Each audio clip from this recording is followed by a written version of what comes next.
Excellencies, participants, ladies and gentlemen. Assalamualaikum warahmatullahi wabarakatuh. May peace be upon you. Good morning, I'm Celine. I'm Iin. And we are very delighted to welcome you to the 4th International Seminar on Photonics, Optics and its Application or ISPOA 2020. It is an honor to us to introducing and welcoming the guests at this virtual room. The Deputy Governor Representative of East Java Province, Dr. Emil Elistianto Dardak, Director of Institut Teknologi 10 November ITS, Profesor Muhammad Ashari, the Dean of Faculty of Industrial Technology and System Engineering ITS, Dr. Wawan Aris Widodo, the Head of Department of Engineering Physics ITS, Dr. Suyanto, Chairman of ISPOA 2020, Dr. Agus Muhammad Hatta. And we also welcome all the keynote speakers, presenters, and participants of ISPOA 2020. ISPOA 2020 is organized by the Laboratory of Photonics Engineering as a part of Department of Engineering Physics Institut Teknologi 10 November. ISPOA 2020 was firstly held in Sanur, Bali in October 2014 and secondly held in Legian, Bali in August 2016 and thirdly held in Surabaya, East Java in August 2018. As all countries in the world are currently facing health problems due to the coronavirus disease 2019 or COVID-19, so this year the organizing committee of ISPOA 2020 is committed to hold this conference virtually. It is an honor to present to you this international conference. ISPOA 2020 provides a great opportunity for prospective presenters to share their recent theoretical knowledge, research findings, and experiences in dealing with photonics and optics engineering. As such, this conference will also feature the presentations by international speakers, which are cutting edge with the session. This seminar is also dedicated to provide a venue for discussion and as an ideal place to build a strong networking among university, R&D centers, industries, and government officials that are actively involved in the development of optics and photonics. Excellencies, participants, ladies and gentlemen, for a brief moment, we would like to invite you to rise and sing the Indonesian anthem, Indonesia Raya. May all we rise.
You may be seated now. Ladies and gentlemen, we are now having the chairman of ISPOA 2020 for delivering a welcoming speech. Please welcome Dr. Agus Muhammad Hatta.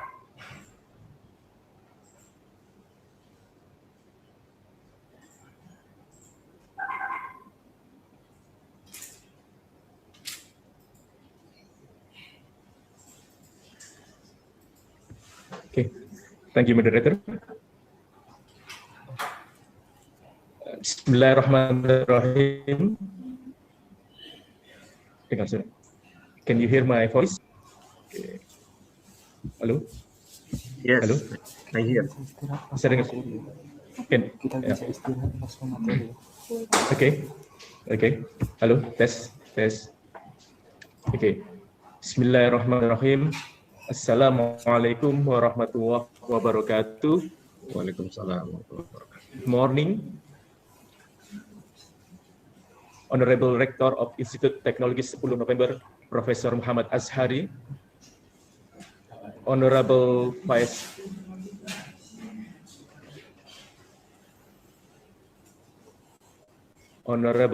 Dean of Faculty of Industrial Technology and Engineering System, ITS, Dr. Wawan Aris Widodo, Honorable Head of Department of Engineering Physics, ITS, Dr. Suyanto, and the Honorable Plenary Speakers, Professor Kyung Hwan Oh from Yonsei University, South Korea, Professor Yuichi Ogawa from University of Kyoto, Japan, Professor Amir Farouk from King Abdullah University of Science and Technology, Kingdom of Saudi Arabia, and as well as Professor Boon Oi from the same university, Kingdom of Saudi Arabia, Sir Benjamin Titzek from Litzvik Institute of Photonics Technology, Jena, Germany, and Professor Si Kwang Soon from Ministry of Science and Technology and National Taiwan University. Distinguished guests, presenters, and all participants, welcome to the 4th International Seminar on Photonics and its application 2020. Alhamdulillahirabbil alamin. Facing difficult situation due to the pandemic, gratefully we are still having possibility to organize this biennial seminar this year. This is for 2020. Is the 4th biennial scientific series seminar after its predecessor in 2014, 2016, and 2018. Ladies and gentlemen, the primary focus of the seminar is on original and novel research results in the areas of design, implementation, and applications. The topics in interest include biomedical optics, spectroscopy and imaging, image processing, deep learning, machine vision, optical metrology, optical engineering and laser applications, optical communication and networking, optical sensing technology, photonics materials and photocatalysts, photochemistry, photobiology and applications, terahertz science and technology, visual optics, optometry and vision science. At this time, I would like to thank to all distinguished invited speakers that are still committed to deliver their inspiring lectures to this year, as well as all authors that contributing their valuable papers to be shared in this seminar. High appreciation is also dedicated to members of technical committee that have helped us to review and choose the submitted contribution that fulfill the scientific quality standards set for the seminar. I would like to thank to our partners from universities for their dedicated support. Universitas Airlangga, Institut Teknologi Bandung, Universitas Indonesia, Universitas Brawijaya, Universitas Udayana, and Universitas Maju. I would like to thank to all societies in optics and photonics for their valuable endorsement from International Commission for Optics, Indonesian Optical Society, OSA, the Optical Society of Malaysia, Thailand Optics and Photonics Society, and the Philippine Physics Society. This event is also supported by the SPIE student chapters and the OSA student chapters at Institute Teknologi 10 November. I would like to thanks to the sponsor, the Horiba Scientific and PT Serviam Abadi Murni. I would like also to thanks the Institute Teknologi 10 November, the Department of Engineering and the Directorate Research and Community Services ITS for the total and endless support in facilitating the seminar. This seminar is also part of 60 years of ITS anniversary. Last but not least, I would like to thanks to all committee members, colleagues from Department of Engineering Physics, Sution and Mr. Iwan Setiadi for their hard work.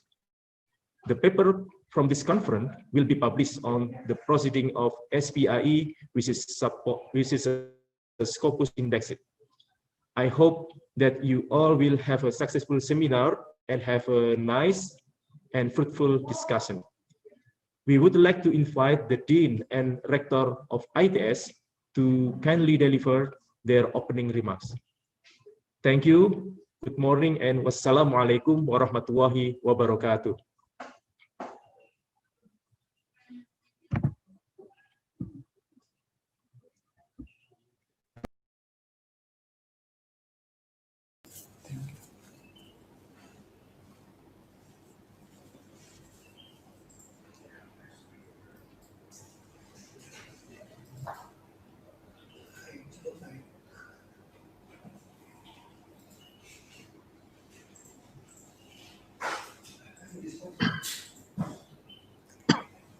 Thank you, Dr. Agus Muhammad Hatta, for the welcoming speech.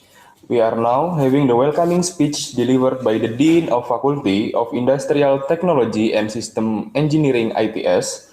Ladies and gentlemen, please welcome Dr. Wawan Aris Widodo. Thank you, moderator. Everyone can hear me? Bismillahirrahmanirrahim. Assalamualaikum warahmatullahi wabarakatuh. Honorable Rector of Institute Teknologi 10 November, Professor Muhammad Azhari, Honorable keynote speakers, Dr. Emil Dadak, Deputy of Governor of East Java Province, Profesor Kiung An Oh, Profesor Yuichi Ogawa, Profesor Amir Faruk, Profesor Bun Esoy, Profesor Benjamin Disek, Profesor Chi Kwang Sun, and Honorable Head Department, Dr. Suyanto, and our colleagues in Engineering Physics Department,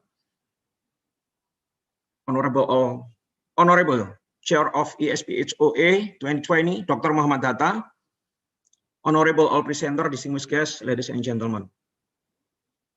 I'm really happy to welcome the organizing of this 4th international seminar on photonics, optic, and its application, which is due to pandemic COVID-19, have to be organized a virtual way on this two-day seminar, December 1st and 2nd, 2020. This international scientific event is hoped to play important and significant role for the community of researchers in the field of optic and photonics in Indonesia, specifically in developing international networking with their peers from country members, ASEAN, and other international countries. The Department of Engineering Physics in the Faculty of Industrial Technology and System Engineering had been already successfully collaborating with other international communities to continuously celebrate events since the first inauguration of the International Day of Light IDL 2018 that was decided by the UNESCO to be celebrated yearly on May 16 to commemorate the important contribution of optic, photonics, and related light-based technology for better human life. The organizing of this ESPHOA 2020 itself is also strategically parallel with good momentum of international celebration of the Day of Photonics 2020 held in 21 October 2020 to raise awareness about what is photonic and why it's important in human day life. In this happy occasion, I would like to express our highest gratitude to our distinguished speakers for sharing their invaluable research experiences to us and to other seminars participants. Your inspiring lectures are hoped to able to initiate and boost intense future research in optic and photonics from researchers in Indonesia, as well as to initiate and strengthen further collaboration among institutions of all seminars participation. We are sure that many difficult human social problems around us can be easily and quickly by synergistic, strong collaboration. Finally, I hope that you all enjoy a successful seminar, have a nice and fruitful discussion, and this event will be able to produce many important novel and bright ideas for future light-based technologies. Thank you very much. Wassalamualaikum warahmatullahi wabarakatuh.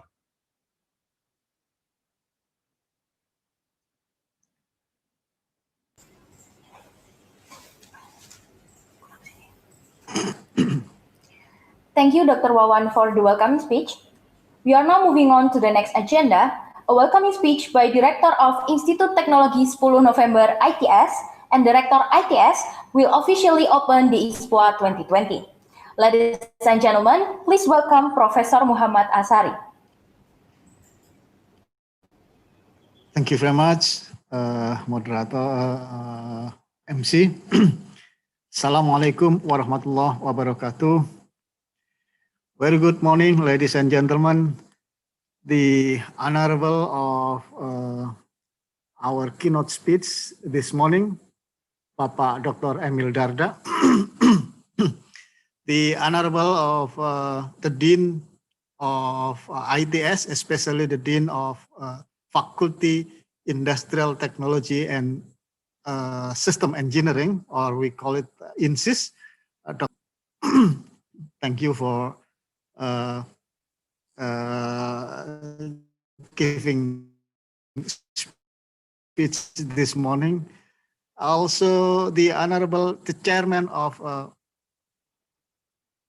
International Seminar on Photonic Optic and its Application, ISPOA, Dr. Muhammad Atta, and all distinguished speakers and participants. On behalf of Institut Teknologi 10 November, I would like to welcome you in our seminar, in our conference that is held by the Department of Engineering Physics of ITS. So welcome to the 4th International Seminar on Photonic Optic and Application, or we call it ISPOA 2020. Because of the pandemic, as mentioned by the Dean, this conference is held virtually for today and tomorrow. So in this event, I would like to thank and congratulations for the committee that we hope that this conference will be successfully held today and tomorrow. Ladies and gentlemen, Institut Teknologi 10 November, or ITS, we commence effort to transform this institution to be international recognized or world-class university. At the moment, the position of ITS on the world university ranks is at the position of 751 by QS, or by Times Higher Education, we are in position 1000, or the best 3 in Indonesia. As you know, in Indonesia, we have more than 4,700 higher education institutions. And ITS at the moment, based on Times Higher Education, is the best tree in Indonesia. So to improve this international engagement, we are very proud that Department of Engineering Physics, I think Pak Suyanto is the head of department this morning. We are very proud that the Department of Physics Engineering held this kind of international conference that, of course, this is the event for transfer technology, for sharing experience, and also to show the most recent technology. As we know, ladies and gentlemen, light and light-based technologies now is widely used in industry in many sectors like agriculture, medicine, energy, national security, media, and entertainment. So we can see in our household, our lightings, household lighting now uses LED. This is one of the field of light and light-based technology, which is the main core of this conference. So, of course, in this case, R&D, research and development, to get insight into beautiful characteristic of light wave and plentiful possibility can be further explored. Once of a media to disseminate this kind of improvement technology is this conference. And we are very glad that this international conference, of course, would like to improve the international environment in ITS. At the moment, ITS, we have 20,000 students, we have 1,000 faculty members, and we have 7 faculties. And this department, which is a Department of Engineering Physics, is one of the department managed by the Faculty of Industrial Technology and Engineering Systems, which is Dr. Wawan is the dean. So, ladies and gentlemen, as we know, UNESCO has declared the International Year of Light, or IDL, to be commemorized on every March 16 yearly. And then this year, at 2020, was the 3rd international celebration of the declaration. So I really appreciate that laboratory of the Department of Engineering Physics of ITS has continuously celebrating this event together with other international community since its first inauguration by organizing many dissemination activities. Ladies and gentlemen, so again, I would like in this occasion to express our gratitude to all distinguished speakers that, as mentioned by the chairman, the speakers, our speakers today and tomorrow comes from Korea, from Japan, from any other countries join in this conference. So again, I would like to express our gratitude to all distinguished speakers, also to the committee and all participants. Hope that this event can boost the future intents of research and international academic collaboration among institutions. So I'm sure that with working together, many difficulty problems in human society can be easily and quickly be solved, and then also can be accelerated to achieve of sustainable development goal. Finally, I wish you all successful seminar, happy discussion, and we hope that another fruitful result of discussion can be realized in the near future. So thank you very much. And before I close this speech, as mentioned by MC, that I would like to open officially this conference. So let us together, all of us, to say Basmalah, Bismillahirrahmanirrahim. So this conference, ISPOA 2020, is officially open. Assalamualaikum warahmatullahi wabarakatuh. Thank you very much.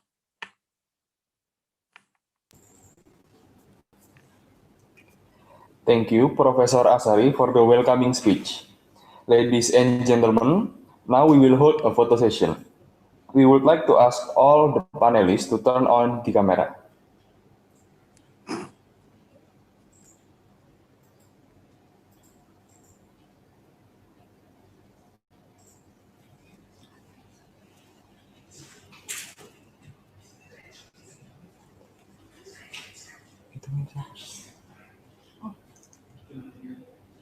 One, two, three. Okay, thank you. Ladies and gentlemen, before we move further to the next agenda, the organizing committee would like to thank our general sponsor of ISPOA 2020, PT Horiba, and PT Serviam Abadi Murni, We also thank our partners, Institut Teknologi Bandung, Universitas Airlangga, Universitas Indonesia, Universitas Brawijaya, Universitas Udayana, Universitas Macung, OSA Indonesia Section, Indonesian Optical Society, International Commissions for Optics, Optical Society of Malaysia, Thailand Optics and Photonics Society, Philippine Physics Society, OSA ITS Student Chapter, and SPIE ITS Student Chapter. We are now moving on to the next agenda. It's the opening speech delivered by the Deputy Governor of East Java, Dr. Emil Elistianto Dardak. The opening speech will be moderated by Dr. Suyanto, Head of Department Engineering Physics, Institut Teknologi 10 November. Ladies and gentlemen, please welcome Dr. Emil Dardak and Dr. Suyanto.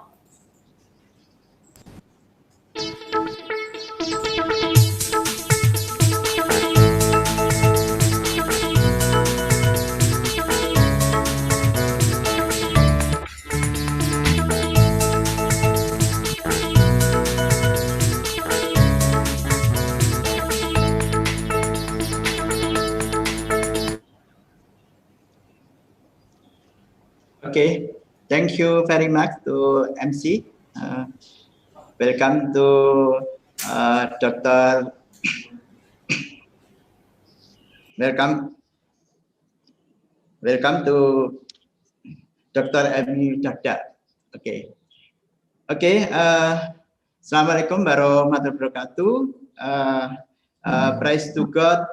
Let's always offer send our worship and praise to Allah Subhanahu wa Ta'ala, who gave His mercy and grace to us, so that we can all get together in healthy state without lacking in nothing. Blessing and greetings always be deferred to the Prophet Muhammad Sallallahu Alaihi Wasallam. We are waiting for his intercession on the day of judgment. Good morning. Well, ladies and gentlemen, may I have your attention, please? Our keynote session is about to begin. Please have a nice seat and back to your position. Ladies and gentlemen, welcome to Dr. Elmi Dardak. As Vice Governor of East Java Province, we proudly present on the fourth ISPOA 2020. Ladies and gentlemen, before Dr. Nisada conduct his presentation, I will read briefly the curriculum vitae.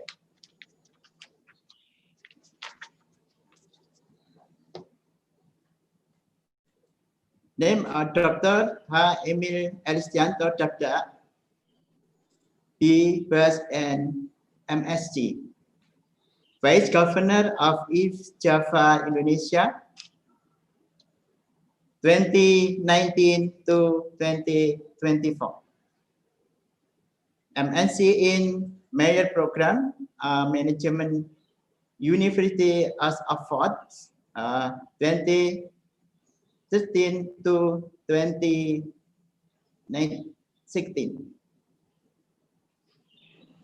Master and Doctorate Economic Program at Shinizumen Asia Pacific University, Japan, 2004 and 26. Regions of Tenggara Regency, 2011 to 2015. Executive Vice President of PT Penjaminan Infrastruktur Indonesia, 2011 to 2015. Dan Presiden Director at Interim PT Penjaminan Infrastruktur Indonesia 29 to 2010. World Bank Infrastructure Economist Consultant 26 to 2011. World Bank Green Awards for Geothermal 2011. Resumen Trust Scholarship from Ritsumikan Asia Pacific University, Japan, 20 and for 25 and 26. Finally, Asian Scholarship 19 and 99 to 2000. Okay. Furthermore, it is the opening talk by Mr. Tartak. To Mr. Tartak, please, time is yours.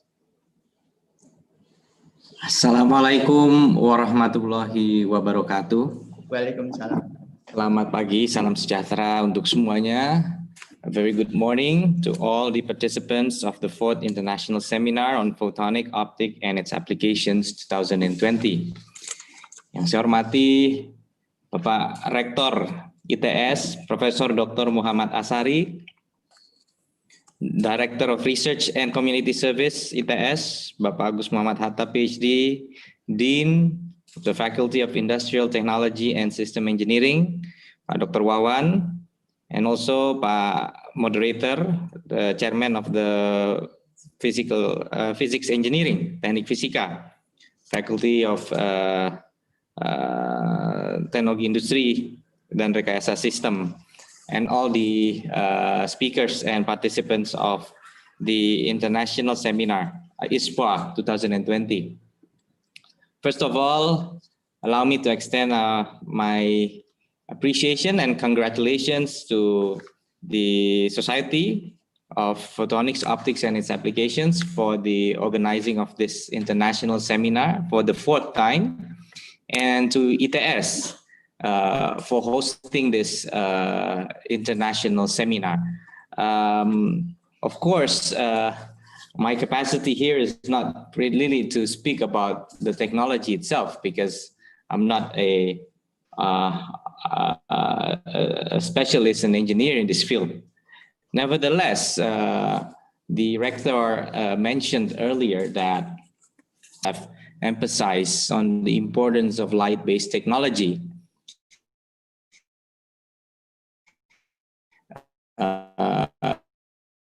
Through the international based technology promises a lot to the human civilization. It promises many solutions to our problems, promises solutions to improve our lives, our quality of lives. Light-based technology is a very promising field of study. that indeed I am very happy to know that one of the premier institution in Indonesia and in East Java is hosting this event as part of a global networking and really developing knowledge in this particular field. Of course, if I observe, the title is Photonics and Optics, and I try to, in a very rudimentary level, try to comprehend how the two differs from one another's. And I kind of understand that optic is really about vision. It's about what we see, it's about how things look like. But when it comes to photonics, I did a bit of a Google search and I found that photonics is more about how photons, as part of what we used to learn as electronics, but this time is about how light can do so much more than just allowing us to visualize something. It is a really wide application, and I'm very I can say very impressed with the range of applications that photonics can do, and a lot of those, as Pak Rector has earlier mentioned, has actually been applied in our daily lives, even from technologies like fiber optic.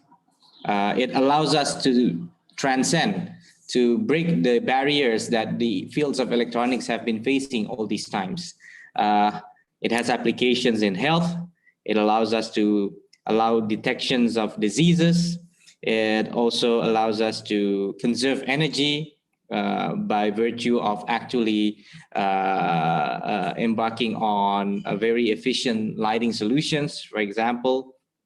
Internet, as mentioned earlier, even security, safety, as well as even manufacturing. It becomes a very wide-ranging, its use is very wide-ranging. So, of course, when I was asked to speak about how light-based technology is going to accelerate the achievement of FDGs, it goes without saying that such technologies allow us to solve problems. It allows us to bring down the cost of serving the population, and of course, from the very basic technologies such as internet, broadband internet, it becomes a necessity. With COVID-19 happening right now, schools and even offices or even small businesses, they cannot neglect the importance of having access to internet. It becomes highly important, very important for businesses, for every walks of life, to embrace digitization within their business procedures, within their business practice. And therefore, it is very important to ensure that we can provide access. And this access to internet allows people in various, of course, various aspects, including as well the emergence of telemedicine or remote health or remote medical diagnostics, for example.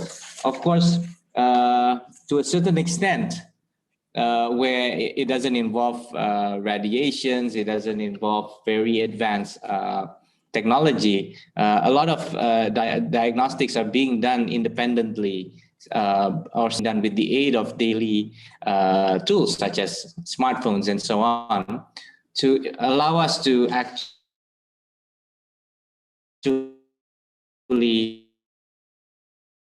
not rely upon clinics. We can actually consult with doctors. And this becomes very important because in the midst of pandemic, people are really afraid of going to medical facilities, and doctors also want to reduce interactions. Now, from a government standpoint, what do we do with that? We work with the National Health Service Insurance. We call it BPJS, which is the Social Security Service for health insurance for the people, to allow them to actually claim payments for services that is being done not by in-person consultation, but through means of telemedicine. So we look at the policy that enables technologies to be applied. That's what governments do. We should not stand in the way of technologies. We should actually even accelerate technology. So government is in place to provide incentives and to allow of course, there needs to be a governing to ensure that technologies don't actually result in undesirable consequences to the people. So that is why, of course, we need to be mindful about how we're being cautious about allowing technologies to be applied. Now, of course, once again, I think it is very important for higher education institutions such as ITS on fields such as photonics and optics to always be part of a global network. And organizing international seminar is definitely one of them. There is a silver lining in terms of the pandemic actually allowing us to tap into a wider range of participants and audience for the seminar by means of video conferencing. It allows more people to benefit from the organizing of such seminars. And we hope that the exchange of knowledge, deliberations between experts in this field will result in advancements in this field of photonics and optics for all of us, not just for East Java province, not just for Indonesia, but for all of us. And I am more than happy to say that East Java is willing to become a host, a place where exchange of knowledge that benefits not only us, but all of us, not only East Java, but all of us can take place. We work closely with Pak Rector to ensure that East Java is a great home for foreign students. We ensure that we have the warmth of the people, the hospitality, and also the amenities that are required for international faculty members as well as students to work and live here during the course of their research or even their tenure while working at institutions that are located in East Java. So I wouldn't dwell too much on the issues of SDGs because it's well understood that there are 17 issues. We talk about eradicating poverty, we talk about hunger, we talk about health, we talk about education. The first four of these SDGs, which are also very basic goals of all of us in development, definitely can be more promising if we actually have a better grip on technologies. Looking at the advent of ICT nowadays and the industry 4.0, there is definitely a very important room to play for light-based technology. We are very optimistic that Indonesia is a very vibrant market. The millennial generation is going to occupy most of the society, and they are very, very receptive, and actually they are early adopters of technologies. So it is very promising. East Java has 40 million population, the second largest economy in Indonesia. So we are very optimistic that rolling out of technologies, including light-based technologies, will actually be responded with very great insights on what the market potential would be. Because as the second largest economy, we have very affluent consumer ready to try out new technologies and give an idea of how it's going to sell in the market. We have a lot of manufacturing companies, entrepreneurs based in East Java. We recorded the highest number of domestic investments among all other provinces in Indonesia over the course of this year, despite the pandemic. So I can assure all of you that this is the right place to really pursue and explore what can be done with light-based technology without limit. And SDGs automatically improvement of economy that is based on technology is going to allow us to not consume excessively resources, ensure sustainable development. Energy conservation we are in dire needs of energy conservation nowadays because the fact is companies need to be efficient. They need to really become more efficient in their operations to survive the pandemic and to ensure that they have competitiveness. So as a closing note, I would like to once again congratulate all of the parties involved in the organizing and in the implementation of this international seminar.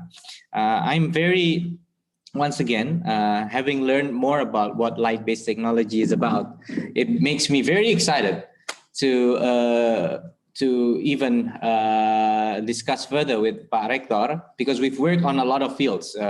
We work on a lot of innovations, and we really want to see how we can catalyze the development of light-based technology through ITS and of course the network of all other universities that were mentioned as part of this seminar. So with that, I would like to conclude my opening remarks, and on behalf of the provincial government of East Java, our national seminar. Thank you very much. Assalamualaikum warahmatullahi wabarakatuh. Waalaikumsalam warahmatullahi wabarakatuh. Okay. Thank you very much for Dr. Emil Cakjak. Well, ladies and gentlemen, after the opening talk by Dr. Emil Cakjak will provide us plenty of opportunities to discuss, share knowledge and insight. Okay. Well, ladies and gentlemen, now let's move on to question and answer session. If the participant want to ask a question, please write them in chat Zoom or raise your hand. Okay. This lesson, the session is limited to 3 questions only. Okay. Okay. Please, participant, any question?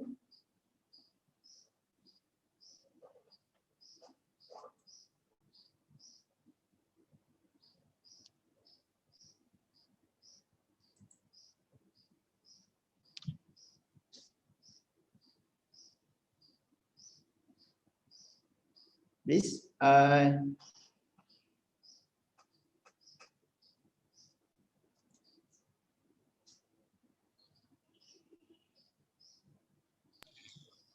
Can I ask the question? Okay. Please, Mr. Hatta. Yeah, thank you. Selamat pagi, Pak Wagub. Good morning. Thank you very much for your time to join with us. Terima kasih banyak. As we know, some of participants are the teachers, high school teachers in physics. So we from ITS have a challenge that the students, especially for the physics education in junior high school and senior high school, somehow the students learn the physics as the matter of formulation, the matter of equations, not as in the matter of the scientifics exploring the knowledge as we learn. So there is I think the current challenge for the education in natural or natural sciences. So as we know that the national standard, for example, students and the teachers tend to accomplish the national exam. So it is a problem when the student comes to university that they are expected to be creative and solutive thinking on the problem. Well, the education in high school or in junior high school only to memorize the formulations and without other further exploration. So would like to, I mean, if you can give some comment or the way how to improve our educations especially in science education that is important, physics, biology, chemistry, in order to prepare our future generation to be the smart or to be in the smart society in science and technology. Thank you. Yeah, thank you, Pak Agus. Because there are participants who probably don't come from overseas, this is an interesting topic for me to, so allow me to also respond in English. I think ensuring that our kids love science is indeed a challenge. We have a lot of students who probably excel in science in terms of their exam grades, but they don't really love science. The first thing they do upon graduation is to find a nice job in the banking sector or the commercial sector and work in a nice air-conditioned office. That's what they want. And it is a challenge. I think back in the day when I was in junior high, I was fascinated with physics, and I love physics so much. And I actually went to Japan as a delegate from Indonesia to attend the Asian Youth Science Conference in 1997. In Tokyo, and at that time I was very fascinated with science and impressed with how the applications of what we are learning are very clear. I mean, students don't only memorize from textbooks. It's not just a matter of textbook. It's really about looking at how the technology comes into play in our daily life. And I think we're at a time where contextual learning becomes very important. But of course, when it comes to science, the whole drill needs to be done. I mean, they need to go through the whole steps of comprehending things, but ensuring that they have the creativity and excitement instead of just knowing how to solve equations and applying formulas to answer certain problems on the question set. It really involves a very different perspective from the teacher as well. That is why when I was a region mayor of Trenggalek, I used some funding that was given to us as an incentive for a good performance in our local governance to actually develop a new approach. We call it the active learning classroom. And we put that in a junior high school. We put it in the first is in the best junior high school in Trenggalek Regency, where I used to work prior becoming vice governor. And the idea is that there needs to be a time set aside for teachers and students to depart from the conventional method of one-way teaching. So in a conventional classroom, all the students face the teacher, one direction. The teacher, and then probably the whiteboard or the chalkboard behind it explains. And that's how it's being done. But in active learning classroom, teachers aren't the source of knowledge themselves. They are facilitator of students to learn by themselves. So irrespective of the subject matter, it can be history, it can be biology, it can be physics. We find that that things that are we are quite deficient in areas of creative thinking, critical thinking, as well as cooperation, teamwork. So the classroom is designed, instead of having students face one direction, we make round tables where students sit in groups of 5 or maybe 6. And then we equip those table with state-of-the-art IT equipment, including teachers can actually use augmented reality or even write on a screen that is projected by using a projector, and they can actually pinpoint on that screen, and then it shows in the screens on the respective desk. Now, the idea is, of course, this IT is meant to not only to make them excited and about the learning interactivity, but also that they need to be able to master the use of IT to present their ideas, to look into solutions. So the idea is teachers are facilitators of knowledge. So if in physics, what do we want to learn? We will discuss for it probably the application of certain technologies on certain issues, like looking at why some bridges actually collapse, for example, or looking at how a company can actually become more energy efficient, and then let the students browse and search and discuss to actually find solutions using things that they've learned.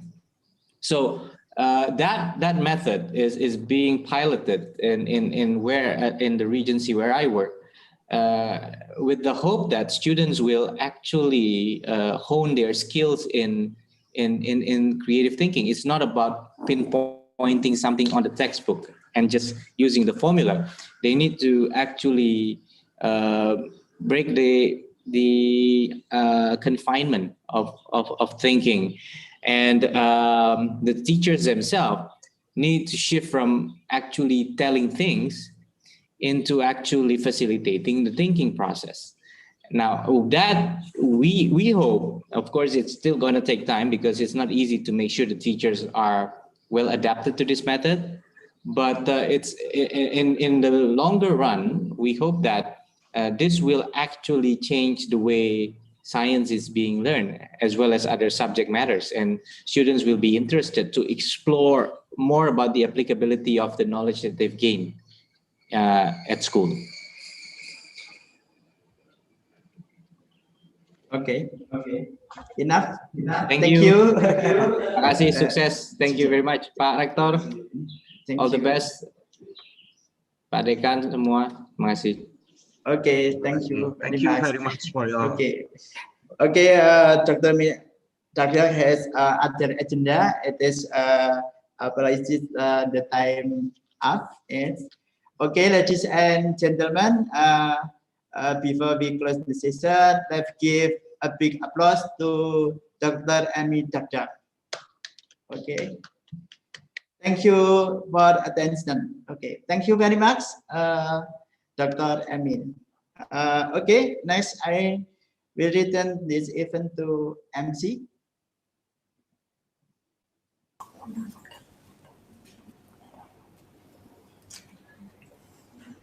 Thank you, Dr. Emil Dardak and Dr. Sianto. Before we move to the next agenda, here we would like to present the ceremonial gift for Dr. Emil Dardak for sharing with us today in this session.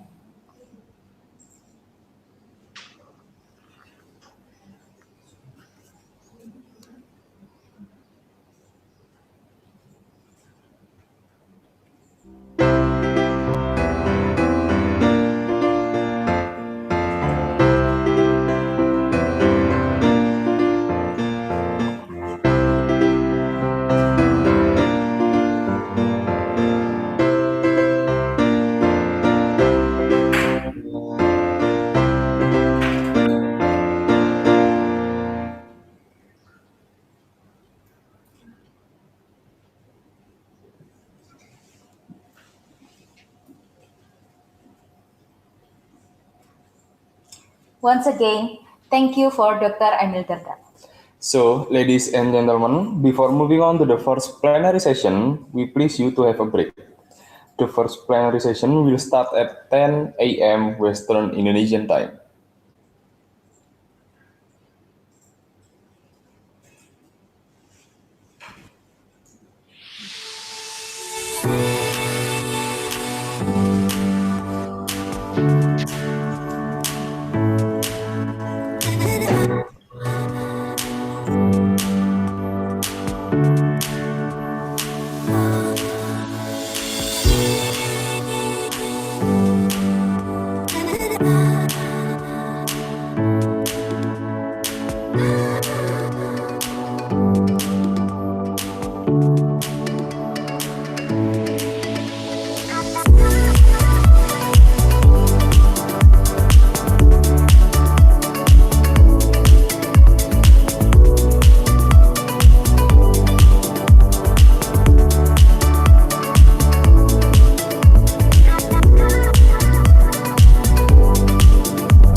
Excellencies, participants, ladies and gentlemen, welcome back to the virtual room of ISPOA 2020.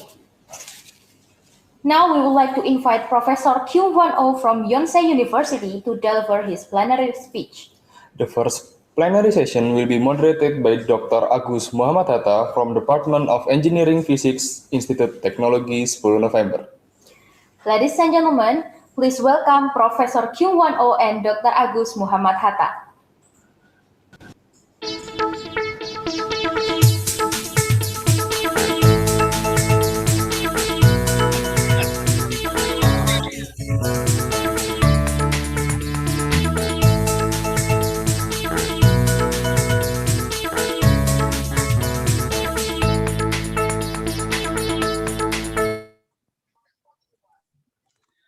Okay, good morning. Good morning, Professor Kyung-Hwan Oh. Nice to meet you in this virtual room. After some times we communicate. So welcome to the ISPOA 2020. Okay, so before we start, I would like to read Professor Kyung-Hwan Oh curriculum vitae.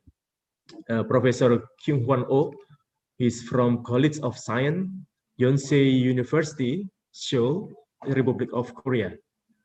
Today, he will deliver his presentation entitled Fiber Optics Laser Beam Shaping Technology for Emerging Interdisciplinary Sciences. Professor Kyung-Hwan Oh obtained his PhD in optics in 1994 from Brown University, United States. And he is a fellow from the Optical Society of America, OSA, and he is also a topical editor for optics letters. He is an associate editor for some respective journals, such as IEEE Photonics Technology Letter, the Optical Fiber Technology Elsevier, and also he is an advisory board for the journal Optics Communication, and also, as well as he is a editor-in-chief journal of the Optical Society of Korea. So we are happy with Professor Kyung-Hwan Oh, and for this session we have 40 minutes for presentations, 30 minutes, and continue with the question and answers. Professor Kyung-Hwan Oh, please, you have your time to deliver your presentation. Thank you.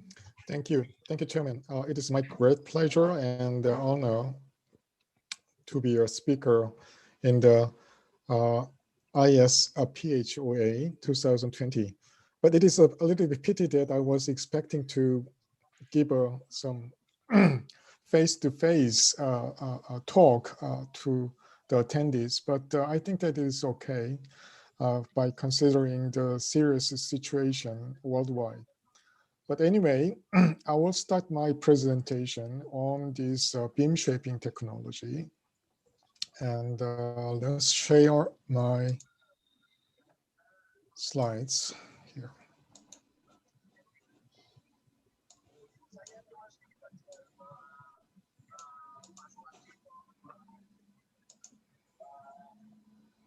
Okay. Let me just take one moment. Okay, this is Yonsei University. This is the administration building, and this is one of the beautiful day in the May. And this is Kyung-Hwan Oh once again. Let us try to start my presentation. Hope this is working. Okay. Why beam shaping? The beam shaping has been and is and will be the essential tool for investigating light-matter interactions. So if you want to look into some special cases, you need a special beam to focus the beam into a certain region, and then you can maximize the interaction between the light and the matter. And then from this, we can investigate scientific and technological aspect of those interactions. So in fact, beam shaping has been widely recognized as a scientific platform for optical trapping, Bose-Einstein condensations, and other nonlinear optics tools. And also it has been recognized as a biomedical imaging probe. Depending upon the beam shape, your biomedical image would be quite different because that is the tool that will open up the light biome-tissue interactions. And also in industrially very important thing is that more and more beam shaping technology is used in material processing, such as welding, cutting, and etc., including the big machinery like automobile or shipbuilding to very fine material processing, including displays. So that the beam shaping is a very essential tool for present and the future technologies. And the trend is that the beam shaping has been changed from the Gaussian to non-Gaussian. The Gaussian beam is, as you know, if you turn on the helium neon laser and then you get some kind of beam divergence coming out. And helium neon laser is one of typical Gaussian beam. And then we'll talk about non-Gaussian beam in my talk. And then we will change the beam phase front such that the outcome of the certain optics tool will change into non-Gaussian beams. And another trend for the beam shaping is that from the bulk lasers, which is about several meters long, to fiber lasers, which can be less than 1 meter long boxes, very short form factor, very small form factors. And there have been this kind of trend from Gaussian to non-Gaussian and from bulk laser to fiber lasers. And then what we are going to talk about is especially the fiber optics and the non-Gaussian part. So we are looking at the non-Gaussian and fiber lasers type, okay?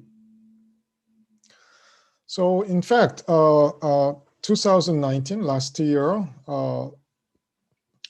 my students and myself has actually published in an invite paper in the Journal of Light Technology, and it is introducing fiber optic beam shaping for non-Gaussian optical beams. And there are several types, which has some kind of a azopolymer surface relief grating. If you have a relief grating on the facet of a fiber, then you get some kind of this diffraction pattern coming out. And then if you make some kind of a plasmonic, metal dielectric plasmonic surface structures, then it will also change the phase, and then you will have some special beams. And then another thing is that Fourier transform along the fibers. And so Fourier transform is one of the best way known to scientists to change the beam shape. And then there are several methods that will change the phase by Fourier transform along a single strand of fiber so that you get this kind of a non-Gaussian beam. And another type is the so-called multimode interference, such that you provide all fiber multimode interference pattern, and then you get the non-Gaussian beam as well. So what we are going to do here is that we are going to focus on these two cases, and then I will describe what we can do with this all fiber non-Gaussian beam shaping technologies. Okay, so let me start with introducing my heroes. I have two heroes in my research career. One is the late Dr. Charles Cowell, and Dr. Arthur Ashkin. Charles Kao, as you know, he's a Nobel Prize winner and then who has initiated fiber optic science and technology. And Arthur Ashkin is also a Nobel Prize recipient, Nobel laureate, and then he invented a way to trap the particle by light and then transport by light. So it is the very interesting two topics, and then I have served these two great giants as my heroes. And then, as I said, Charles Kao has invented fiber optics, and Arthur Ashkin has invented optical trapping. And the fiber optics is based upon rather simple structures of an optical waveguide, which has a core inside and the cladding outside.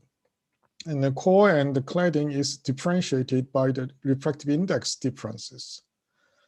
And while the optical trapping has an optical gradient, that means you focus the beam, and then there is a gradient force on the dielectric particle such that dielectric particle will be attracted to the maximum gradient point.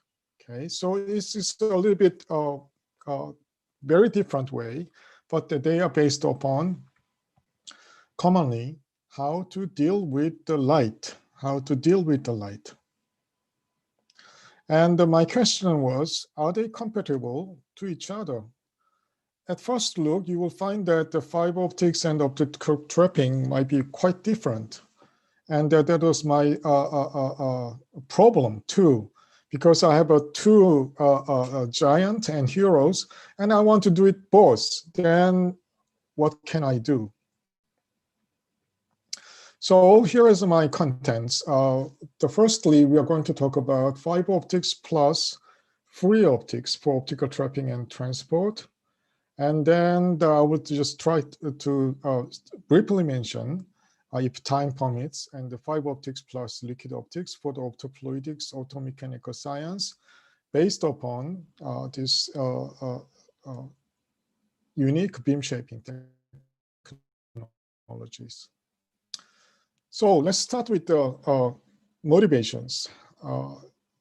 I've been working on the fiber optics for more than 30 years. And then there has been big changes around the late 1990s. And then that is so-called air silica guidance. And for instance, in this case, you have many holes. And we call it photonic crystal fibers. And then some other types there is one hole, but with many rings. And then there's one hole and the several types of layers, which is the rings, okay? So that means I would classify them into many holes or many index rings for providing air silica guidance, which is very different from the previous cases, which is simple core and cladding. There's no hole, no air holes. That was the conventional fibers, and then there comes this kind of air silica guidance for various types of application that has not been possible in the conventional solid core and solid cladding cases. And then I have thought about it. It's okay. The important thing is that the hole and the ring. So as a physicist, we'd like to raise questions for fundamental situations. What if we have just one hole and one ring like this? So I just made a fiber with the one hole at the center is going to happen. So can you hear me well? Yes. Okay, good. So that this fiber is quite interesting because it has this kind of a donut or annulus ring of type of guidance. Okay, And then from this, many people have noticed this fiber as a kind of a optical orbital angular momentum fibers, etc. But anyway, I'm the first one who proposed this one. And then this good thing about this hollow optical fiber is that it's actually doing the beam shaping. Okay, so if you splice the single mode fiber with the hollow optical fiber, then there is adiabatic collapse of the hole. It is simply by increasing temperature, then to reduce the surface area, the hole will collapse. And then it turns into the single mode fiber by itself. And then there is an adiabatic mode transformation from the more or less Gaussian-like beam to this hollow beam with the very short length. So remember that this is 125 micron. So from here to here is the less than 1 millimeter. So within the 1 millimeter long, you get a very good Gaussian to non-Gaussian beam shaping.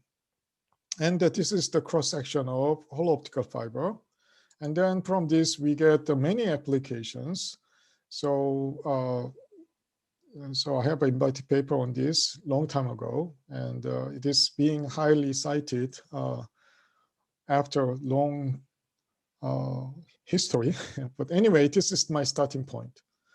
Okay, so now let's look at this fiber optics plus Fourier optics, which is the fundamental question I have asked you in the beginning. How to combine fiber optics with some kind of optical trapping. So optical trapping has been out there for a long time, but I can say that there is a transverse plane multiple trapping and longitudinal multiple trapping. There's in order to have a three-dimensional trapping, then you have to develop transverse multiple trapping versus longitudinal trapping. And then if you combine them, you can get the three-dimensional trapping. So Ashkin has invented optical trapping, but usually it has one beam and the one particle was the limitations. So then if you want to move the particle, trap the particle, and by light, you want to do it in the three-dimensional manner for many particles. So the first question was how to trap the multiple particles in a transverse plane. And then there are several methods. One of the most widely used method is the holography, using spatial light modulators, such that if you want to have this kind of patterns, and then you generate a certain phase diagram, a phase front using spatial light modulators, and then at the microscopic objective focal plane, you get this kind of light intensity, and then on the light intensity, you get a particle trapped, okay?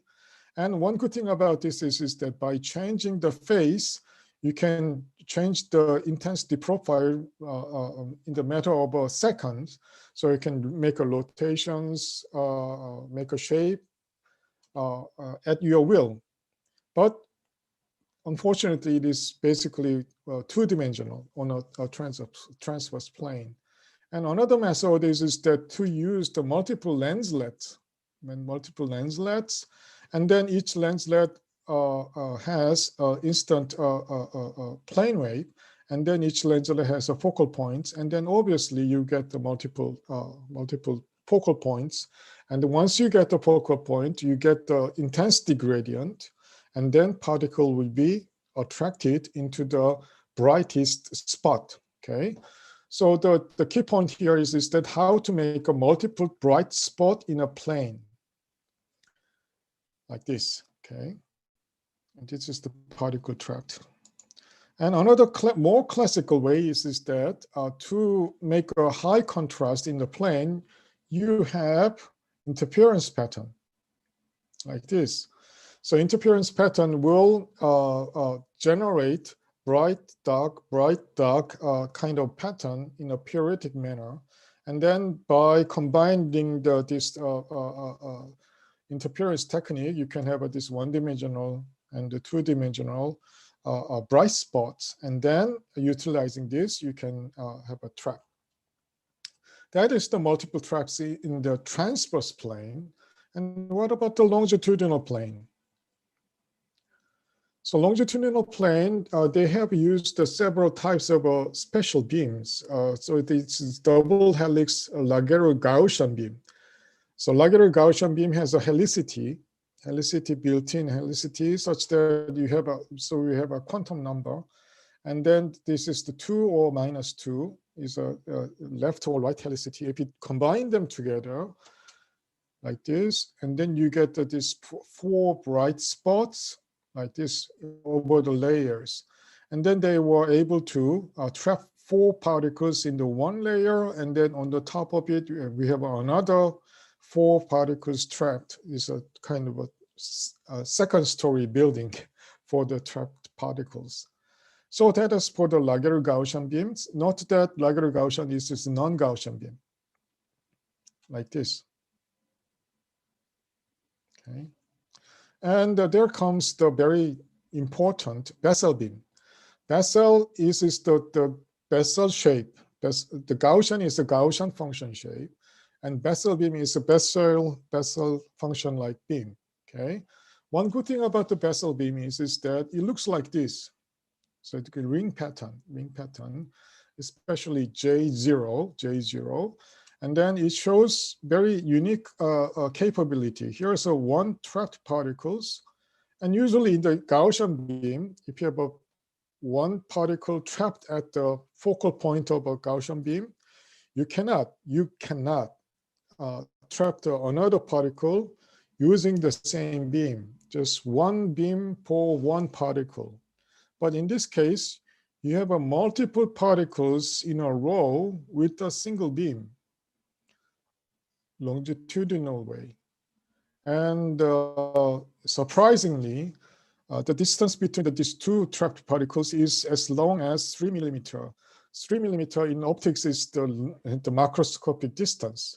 So what it means is that over the 3 meter long, the Bessel beam can sustain phase information without any distortion, which is quite different from Gaussian beam. So I was very surprised to look at this. And I have looked around, and the Gaussian beam was based upon 2 methods. One is the Fourier transform, which is the annular slit. It's a kind of a ring type of a slit. And if you do the Fourier transform, using the Fourier transform lens, and then by mathematically, simple mathematics of the annular to J0 is possible using Fourier transformation. And then utilizing this, you get that this Bessel beam solution is one of the solution of Helmholtz equation, which is wave equations. And then you get this term will give you, it's not changing with the propagation distance. It's not changing with the propagation distance, which is very important. And that means your beam shape would not change. It not change as it propagates. That means it is actually, another way is the Exicon lens. It is based upon interference of the 2 beams on a phase front. But anyway, once you get the Bessel beam, you get the self-reconstructing and the non-diverging beam, which is very different from the Gaussian beam. Gaussian beam is inherently diverging. No matter how you start with a small spot, if it is the Gaussian beam, it will just diverge in both directions. So that it is very different. And that's the reason why you get the multiple trapping over the single beam. In the Gaussian beam, you focus it and then it defocus so that you get only one particle for one beam, one Gaussian beam. But in the case of a Bessel beam, you have many particles for a single Bessel beam. So here comes my questions. So now we have seen the transverse multiple traps and the longitudinal multiple traps. But the problem is they are not compatible to each other. They are not compatible. That means you cannot make a really three-dimensional optical trapping tool by combining these two. They are not compatible. You have a separate transverse trapping tool, and you have a separate longitudinal trapping tool, and they are not compatible to each other.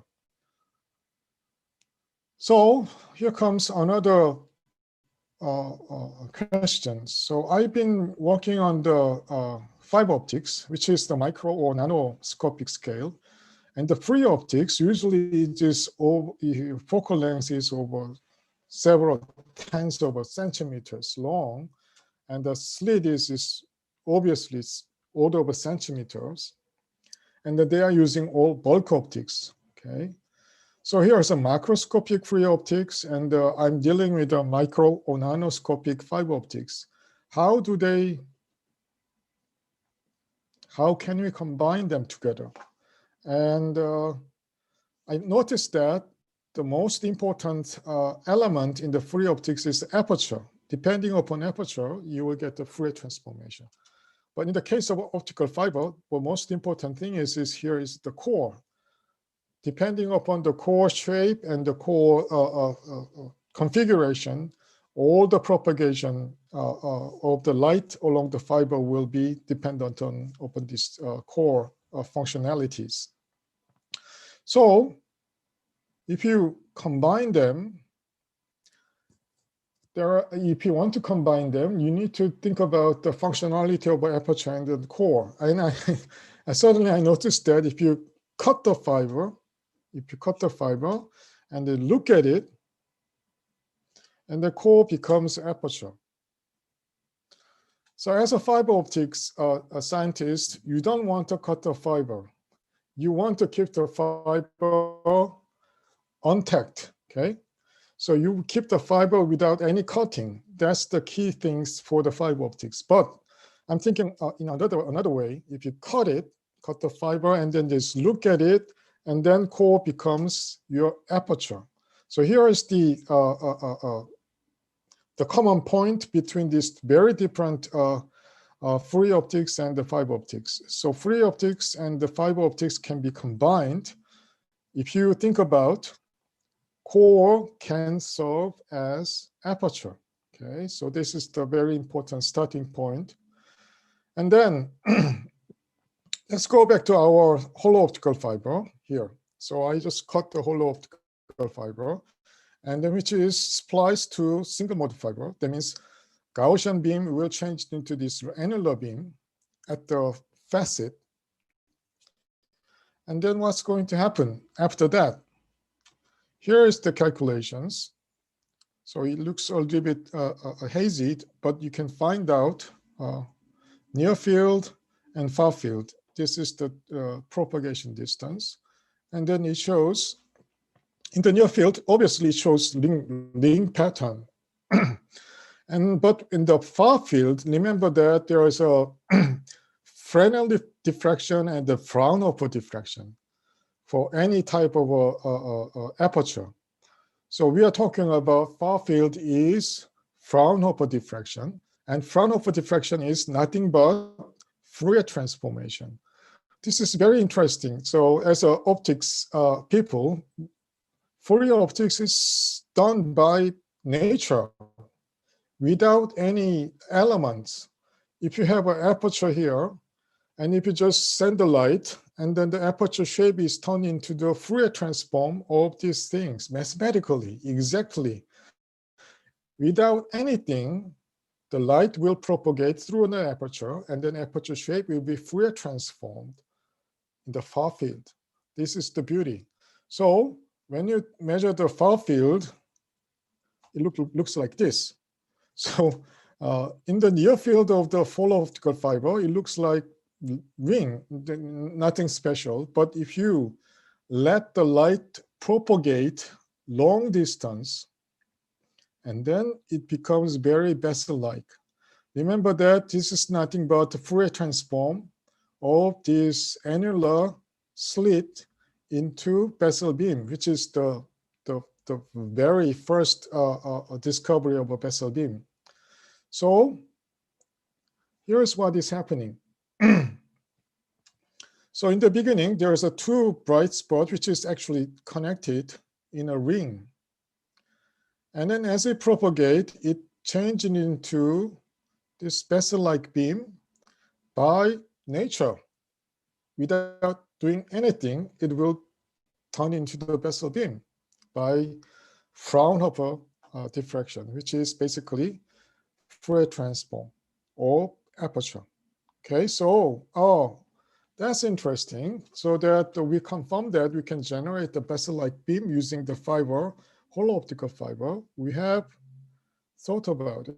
Okay, this is the way to make a Bessel beam initially. So you have an annular slit and then let it propagate. And then here's the focusing lens. The reason why they use the focusing lens is that to bring the the far field to its arbitrary region. So you don't want to make it happen for long distance, but if using the lens, you can bring the far field into the focal point here, okay? So slit, lens, and the propagation is the key things. So we have combined them into optical fiber.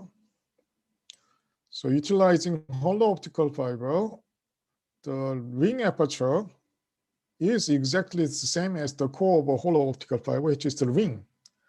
And then this propagation region is replaced by the coreless silica fiber. That means there is no core, just the silica. Just like air, we have this homogeneous dielectric medium. And then the lens, we add a fiberized lens on the tip. So this Fourier transform is replicated in all fiber form. Remember that this whole distance is order of a few tens of centimeters, usually is a meter long. And from here to here is it a millimeter. So 1,000, a factor of the three orders of a magnitude less miniaturization is possible. So fiber optic Bessel-like beam has this kind of a characteristic. Central peak, full width maximum is about 4 to 5 micron. And then non-diffractionness, which means it stays Bessel-like beam for as long as 900 micrometers. And of course, optical fiber diameter is 125 micrometers. And optical trapping force and scattering force is piconewton, like this, okay? Which is quite good for optical trapping experiment. So another good thing in here is that we are using fiber.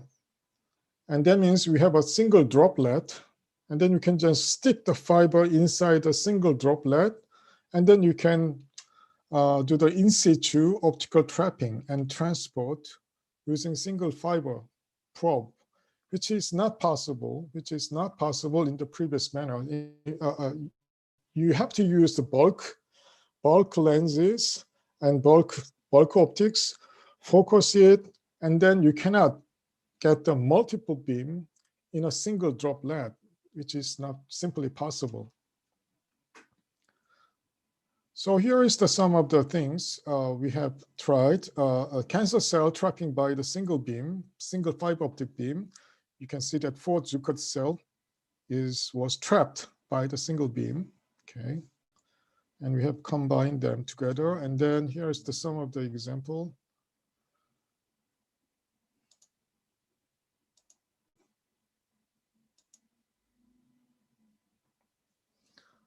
Okay, so it's trapped by our fiber optic Bessel beam, which is down here. And then depending upon the beam diameters, you can have a single row, single column, or multiple columns, okay, like this. It's a little bit chaotic. But what we have found here is that by single fiber optic Bessel beam, we get the multiple trapping for sure. Okay. And this is for the single. That was the single fiber optic Bessel beams. And then now let's try to think about two fiber optic Bessel beams. Here's the two examples what we can do for this one. So here's a one trapped particle, and there's another particle, and they are approaching together.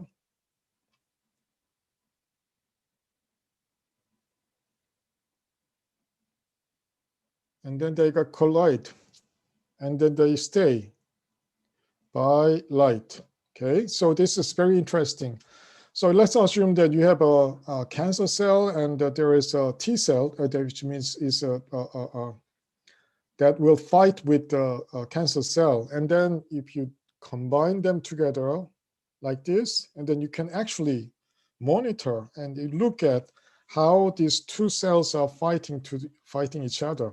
Okay. And another thing is here is that, oh, this is a red blood cell. It's trapped and deformed. The red blood cell is a kind of a circular flat disc, and then it turned into the kind of a sausage.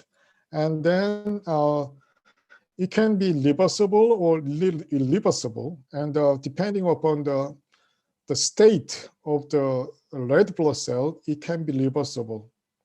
And if the red blood cell is not healthy enough, then it doesn't turn back to original form. So we can actually detect whether this red blood cell is good or bad by simply trapping and then modify it mechanically by light, and then try to see whether it will recover from those modifications. And now let's just try to think about three optical Bessel beam. What can we do? So let's try to think about what we have done. Single beam, you get the arrays of particles along the single beam. And if you have two beams, you can make a collision, and you can make a deformations of a soft matter. Okay, and then now let's try to think about what we can do with the three fiber optic Bessel beams. So here is the open loop. Okay, did you see it? So once again,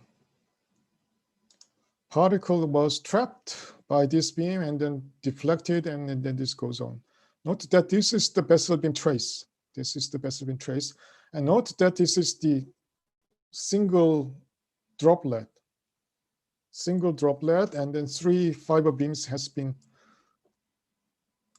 immersed in the single beam. And then here is the open loop.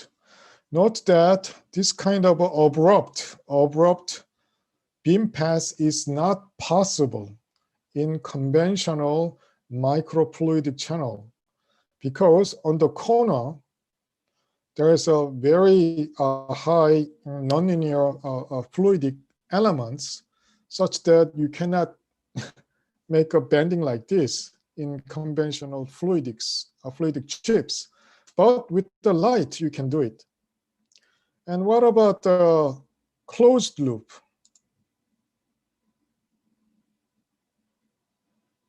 Okay, it is trapped, and they make a 120 angle turn, and once again.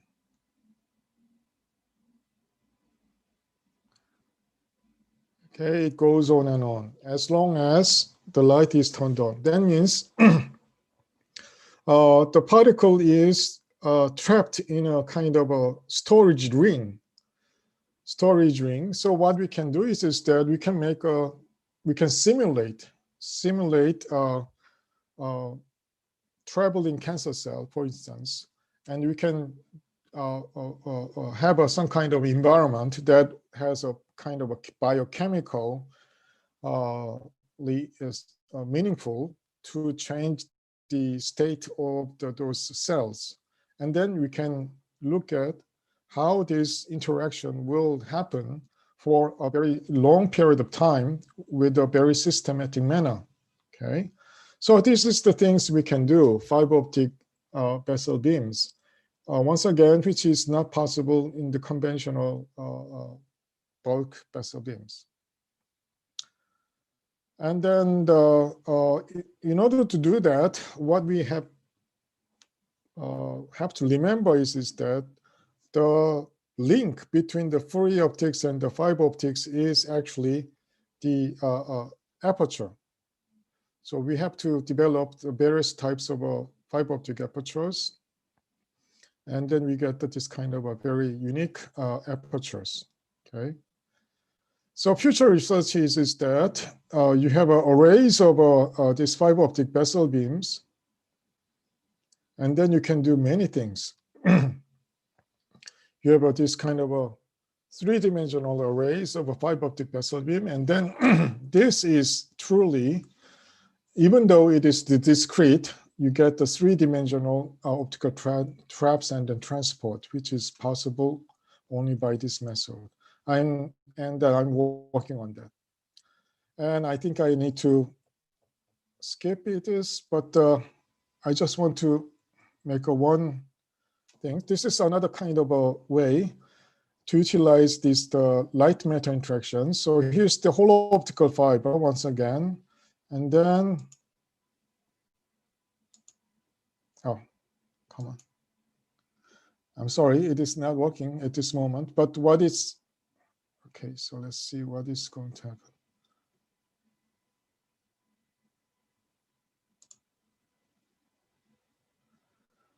Oh, I'm sorry, it is not working, but hopefully I can show you later in this moment.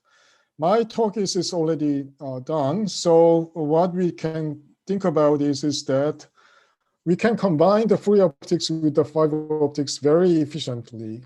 And then utilizing this beam, we can do the beam shaping from the Gaussian beam to Bessel beams of any kind of order, or even some more complicated beam is possible, so that we can do many things with this fiber optics beam.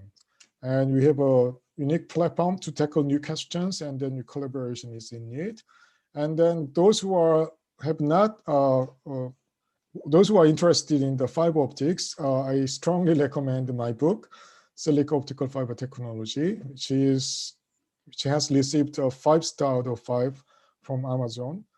And then final comment is that Yonsei University Graduate School is looking for enthusiastic graduate students abroad. And then Korean government, we have a Korean government funded program such that graduate students get a stipend from the Korean government. And then depending upon project professors, you can additional fundings.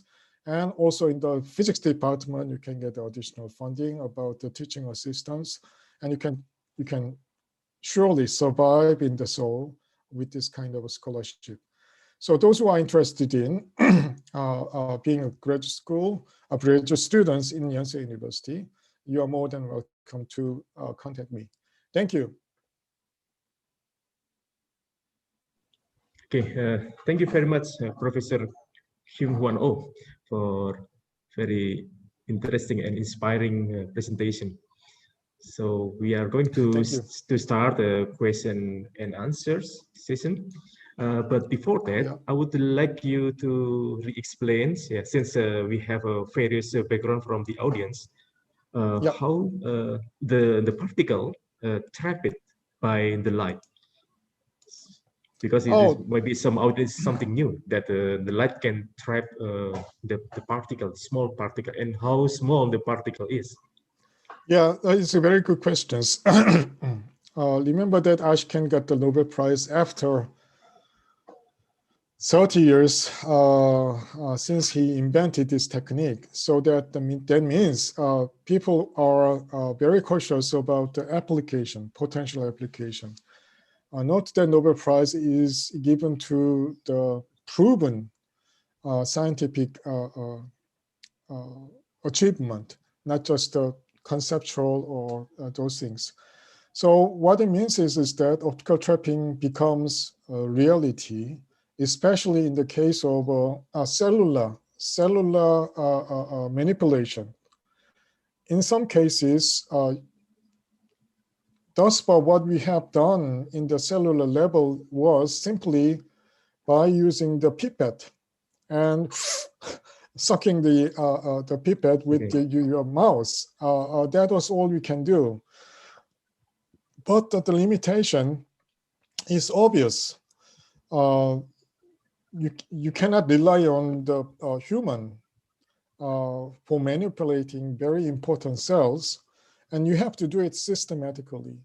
And I know it is still early stage, but optical trapping is the only possible way to manipulate cells arbitrarily and systematically.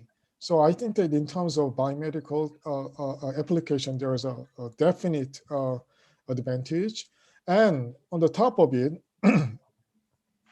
you can trap the aerosol particles, single aerosol particles, and then you can apply it to the environmental science as well.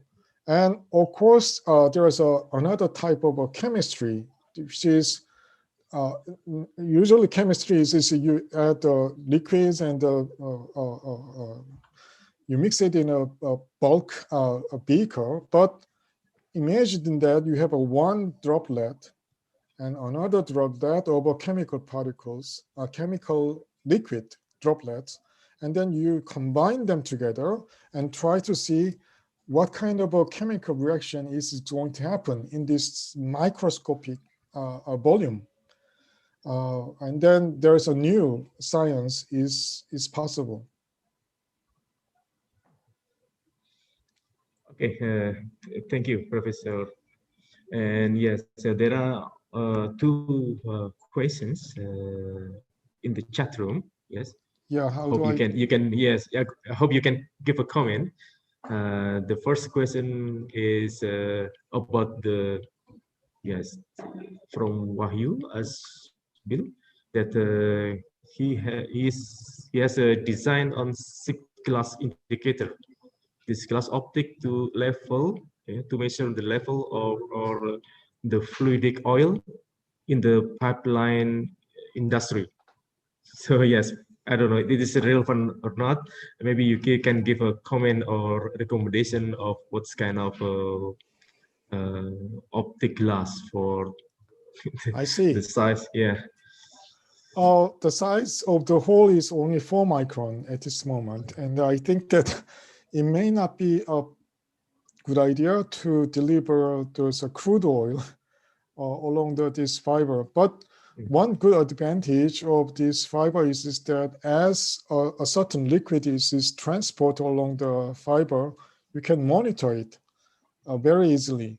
So that could be a good advantage for the very expensive biochemical liquid. Then we can deliver it from here to here. In fact, this kind of a glass optical delivery is widely used for electrophoresis. Electrophoresis is such that there's one liquid, bioliquid is coming here, and then by capillary force, there comes another reservoir, and then liquid is flowing from one point to the other, and then in the middle, you get the photons coming out, and they try to detect what's going on in this DNA level. So that for a very highly expensive liquid, you may find some practical applications. But for the case of a oil industry, I think that it may not be possible. Yeah, simply because of the size. Yeah. Okay. Yeah. Okay. Thank you. So for the second question, for the same person, he comment on MRI, magnetic resonance induction, for the imaging system, utilize the fiber relation. Is it possible to to utilize the fiber optic system to for as a imaging system? I think that what we have to think about here is that fiber laser is a light source. Okay, so that in order to have a certain image, let's say 2D or 3D, and then you have a detector arrays. Okay, and then detector array is more or less fixed. It has a kind of arrays of photodetectors. Okay, and then we have to make a decision. Do we have to make arrays of light source, or we just one light source? Okay, it's a decision. And I think that for the case of when we want to make arrays of light sources, then fiber lasers may have advantages. But it is quite expensive though. But if you are satisfied with the one light source, and I think that fiber laser would not have a very much big gain. So that in the case of a optical imaging system, fiber laser might have provide a light source in an array type so that it will have a better resolution. But in the case of MRI, I don't think that the fiber laser will have a certain role in the magnetic resonance itself. But I think that photo-initiated chemicals,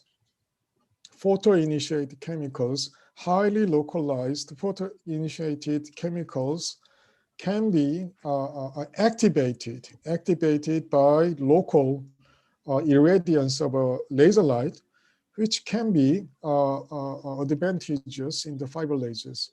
Bulk laser system cannot go to certain inside or a certain position your internal organs. So in that case, fiber optic delivery or fiber laser itself would be very beneficial. And then that effect can be monitored by the MRI in situ or in vivo or in vitro. Okay. Okay, thank you, Professor. So now I turn to the audience. If you have a question, you can raise your hand, and the committee will help you to speak to the audience. So, the audience, do you have any questions? We still have some couple of minutes.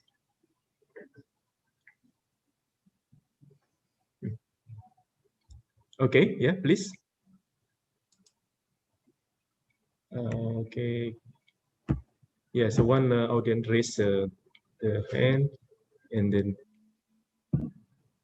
so the committee, can you help us?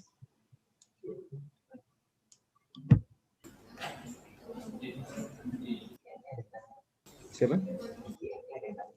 Yeah. Okay, so yes, there is already one question in the chat room. Yes, I have noticed that. Yes, so it is so about cancer cell thrust. Or yeah, could it be possible to or thrust right to the cancer?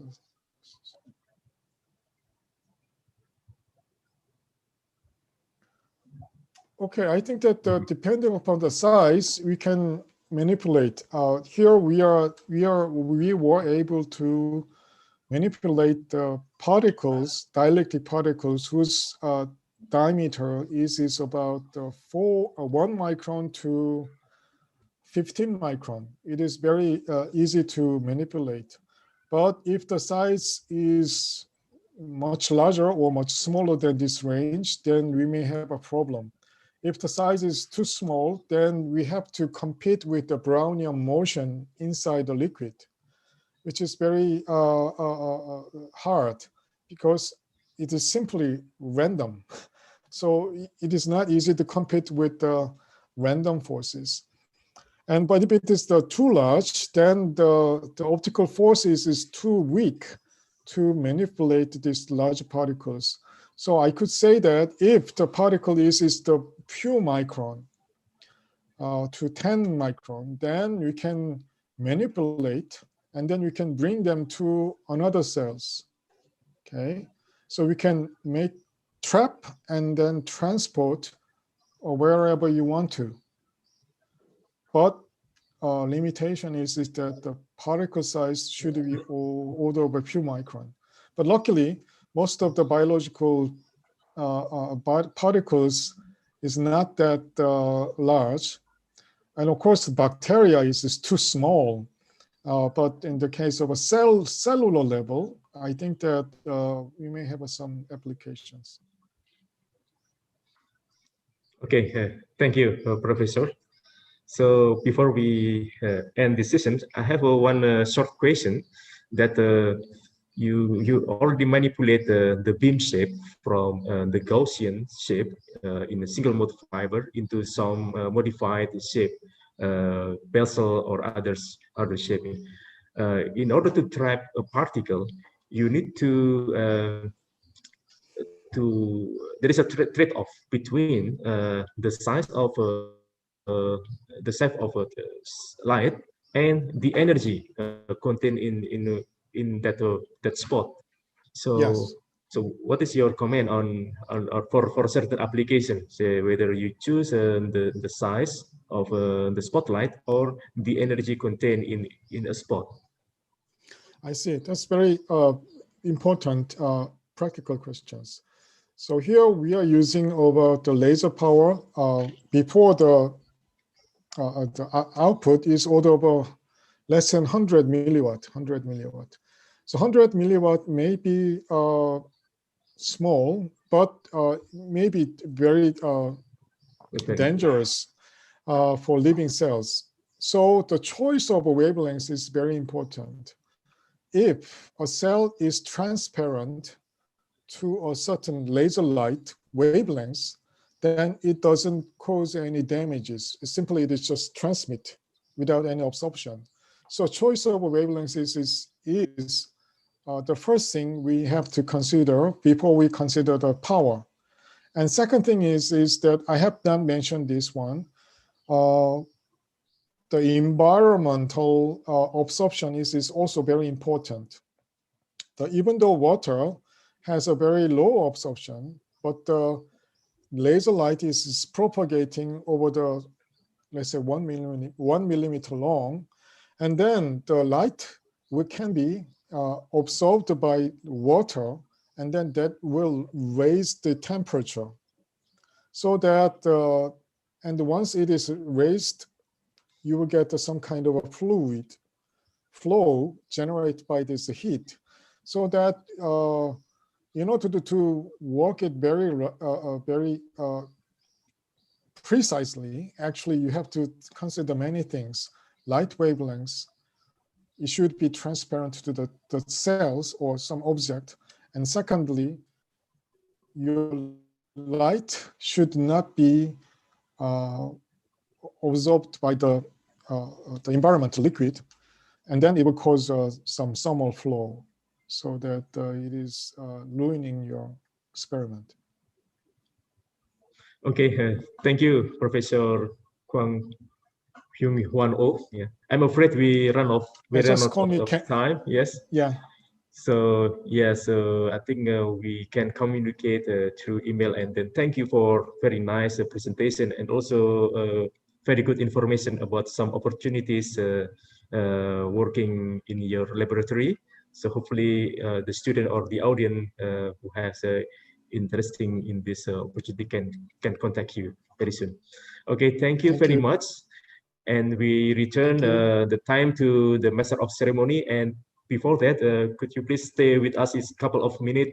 Some appreciation will deliver to you from the committee. Okay, thank you. And we return to the master of ceremony. Thank you. Okay.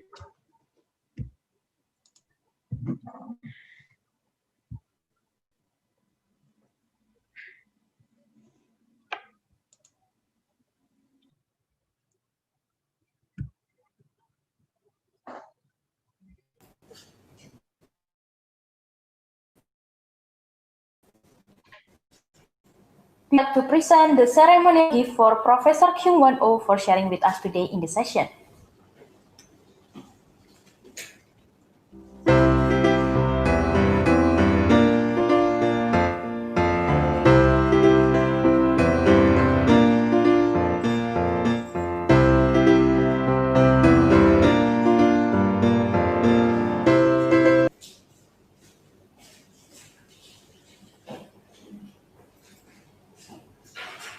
Once again, thank you very much for Professor Kyung-won Oh. Excellencies, participants, ladies and gentlemen, we are moving on the next plenary session, and we would like to invite Professor Yuichi Ogawa from Kyoto University to deliver his plenary speech.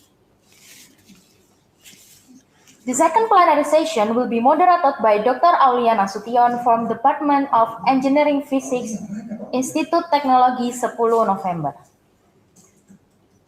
Ladies and gentlemen, please welcome Professor Yuichi Ogawa and Dr. Aulia Nasution.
Yes, thank you.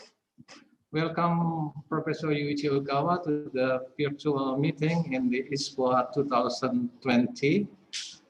It's time, even though that we cannot meet physically, but hopefully that this virtual event can still have possibility for us to discuss, to meet and discuss during this seminar. Thank you very much for your attention and giving the plenary lecture to all participants of the ISPOA 2020.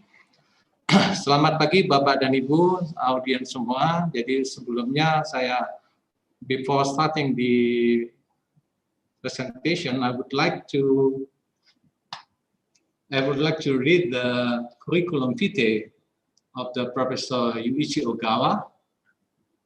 Professor Yuichi Ogawa is a professor at the Graduate School of Agriculture and Engineering, University of Kyoto in Japan, and he is a group in the Biosensing Engineering at the Division of Environmental Science and Technology at the Graduate School of Agriculture, Kyoto University.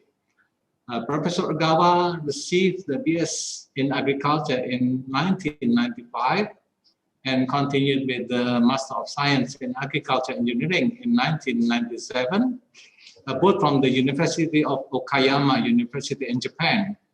And he obtained his PhD in agriculture in 2005 from the Tohoku University in Japan. Professor Ogawa research interests comprise investigations on the characteristic of biological cells, terahertz spectroscopy, and sensor system development that apply to bio and agricultural products. So in this occasion, Professor Ogawa will present his plenary lecture that entitled Understanding of the Dynamics of Water Molecules by Using Terahertz Spectroscopy and its Bio Applications. And Professor Gawa, I think it's time not to long introduction. It's time to yours. Please deliver your lecture. Thank you. Thank you. Thank you, Chairman. Can you hear my voice? Can you hear? Yes. Oh, okay. Thank you. Thank you for your introduction, Chairman. First of all, the committee member, Dr. Aurian Asocian, thank you very much for giving me this nice opportunity to present our recent work. So yeah, actually I want to visit your country, Indonesia. So expecting the beautiful site, the hospitality, excellent food. But unfortunately, we cannot travel freely now. So, but after overcoming COVID-19, I want to visit your country. So yeah, if possible, please come to our city, Kyoto. Okay, so let's go to my presentation. This is the outline of my presentation. First, I will start from the introduction briefly. And next, I want to talk about the water and terahertz wave. Both is an important keyword of this presentation. And I'd like to show some demonstration of terahertz spectroscopy solution and the Sarah water. And based on this, we found a very simple rule. So based on this, now we are developing a sensor. So finally, I will conclude my talk summary. Then first, let me see what we can know through the terahertz spectroscopy. So this is the oscillation period of electromagnetic wave. This is the frequency, wavelength is here. Terahertz region is here. Visible region, NIR, infrared region, then microwave is here. So terahertz wave gives us intermolecular vibration or molecular so dynamic. That means when we measure the crystal, such a crystal information is crystallinity we can get from the terahertz spectroscopy. And so NIR, near infrared spectroscopy, also very common technology in the our study field, agricultural engineering. So let's compare the NIR and the terahertz wave. So wavelength is, from 700 to 2.5 micrometer wavelengths. And the absorption is not so big compared to the IR region. The origin is a vibrational mode functional group. And then optics is very small. That is very nice. But the terahertz region, wavelength is 30 to 1 millimeter or so. And then the absorption is small, yes. But so yeah, origin is, as I mentioned before, molecular rotation, a low frequency vibrational mode, and intermolecular vibration. But so light source and detectors, that's selection so is a little bit difficult, too few, and the system is a little bit relatively big. And this photo is in the early days of terahertz spectrometer, this one. So at that time, it was a dispersive spectrometer, and signal is very weak. So I heard it takes a very long time to get one spectrum, and that width measurable range is very short. And of course, optical element also very big, and then totally spectrometer is a very big, like a coffin, he said.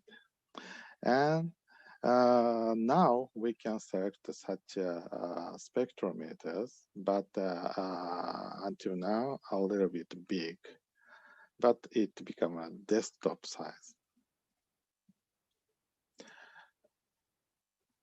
Or it may be not the slideshow now, sorry. I'm sorry. Then, oh, sorry, laser pointer. Okay, thank you. Then, this figure shows the absorption coefficient. Y-axis is absorption coefficient, and the x-axis is a wavelength. So this valley is a visible region. Of course, for us, water is an invisible material, so absorption coefficient is very low.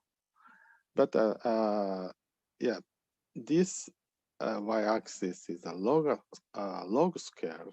So yeah, gradually, so NIR region, infrared region, terahertz region. So yeah, absorption coefficient is become very large. And this line, dashed line, is water, and this red line is ice. So interestingly, yeah, in this presentation, I will skip the detail about this, but around here, that difference become very big. Yeah, it is very interesting. But when from this data, when we compare the absorption coefficient of water, NIR terahertz wave, so at the NIR region, water absorption is 0.1 inverse centimeter at the 1 micrometer wavelength. And in terahertz region, 200 inverse centimeter. So that means the terahertz wave absorbs 2,000 times more than NIR. So it is difficult to penetrate the biological material using a terahertz wave. Then, okay, so I want to introduce the two common terahertz spectroscopies. One is a time domain spectroscopy. Another one is a Fourier transform spectroscopy. So time domain spectroscopy is the light quality is a picosecond pulse based on the femtosecond lasers. Then detection method is a photoconductive antennas usually. And frequency range is around several hundred gigahertz to 3 or 4 terahertz or so. And compared to this, Fourier transform spectroscopy, yeah, you know, the light source is usually lamp or heater is a common light source based on the black body radiation. And pyro detector is a common way. But the spectral range is around 1 terahertz to 18 terahertz or so. Yeah, a little bit wider than the TDS system. Then most biggest difference is TDS give us intensity and phase. But usually terahertz spectrometer Fourier transform type gives us only the intensity. So TDS, time domain spectroscopy, is preferred by researchers of optical properties who use complex refractive index and permittivity.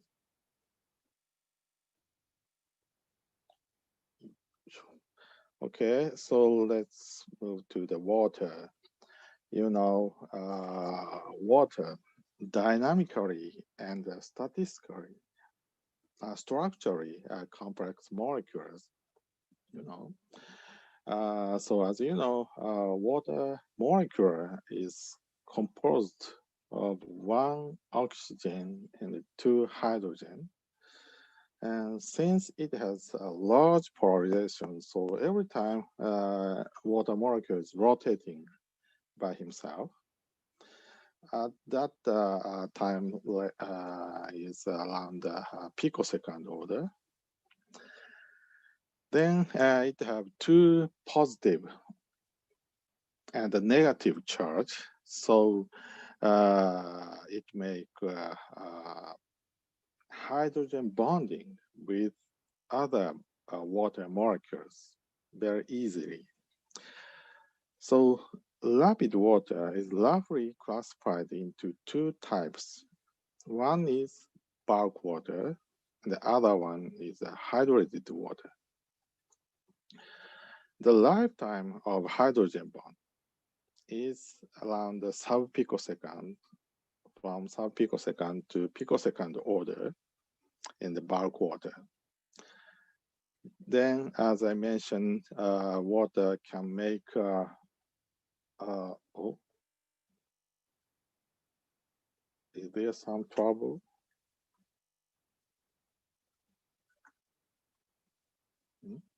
Is it okay? Chairman, can you hear my voice? I can hear your voice. Oh, okay, thank you. Then the instantaneously water molecule make such a tetrahedral structure like this. But next moment, this water is make different hydrogen bonding with other water molecules. So very quickly, water molecule make such a structure. However, on the surface of biomolecules, there is a hydrophilic group, and then it make more easier, so simple hydrogen bonding. Because of this, the lifetime of hydrogen bonding becomes slow. But this water also very important to keep the structure of biomolecules and contribute to the function expression. Then terahertz wave TDS can make such a picosecond electric field. Yeah, that is a terahertz wave, as I mentioned before. So this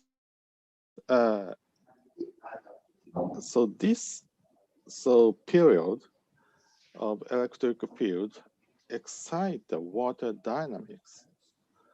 Then after interaction with each other, TDS can measure this time delay and decrease the amplitude. Then from such a data, we can obtain such a permittivity of real part and imaginary part simultaneously. We can get such a data. Yeah, that is an indicator of molecular dynamics.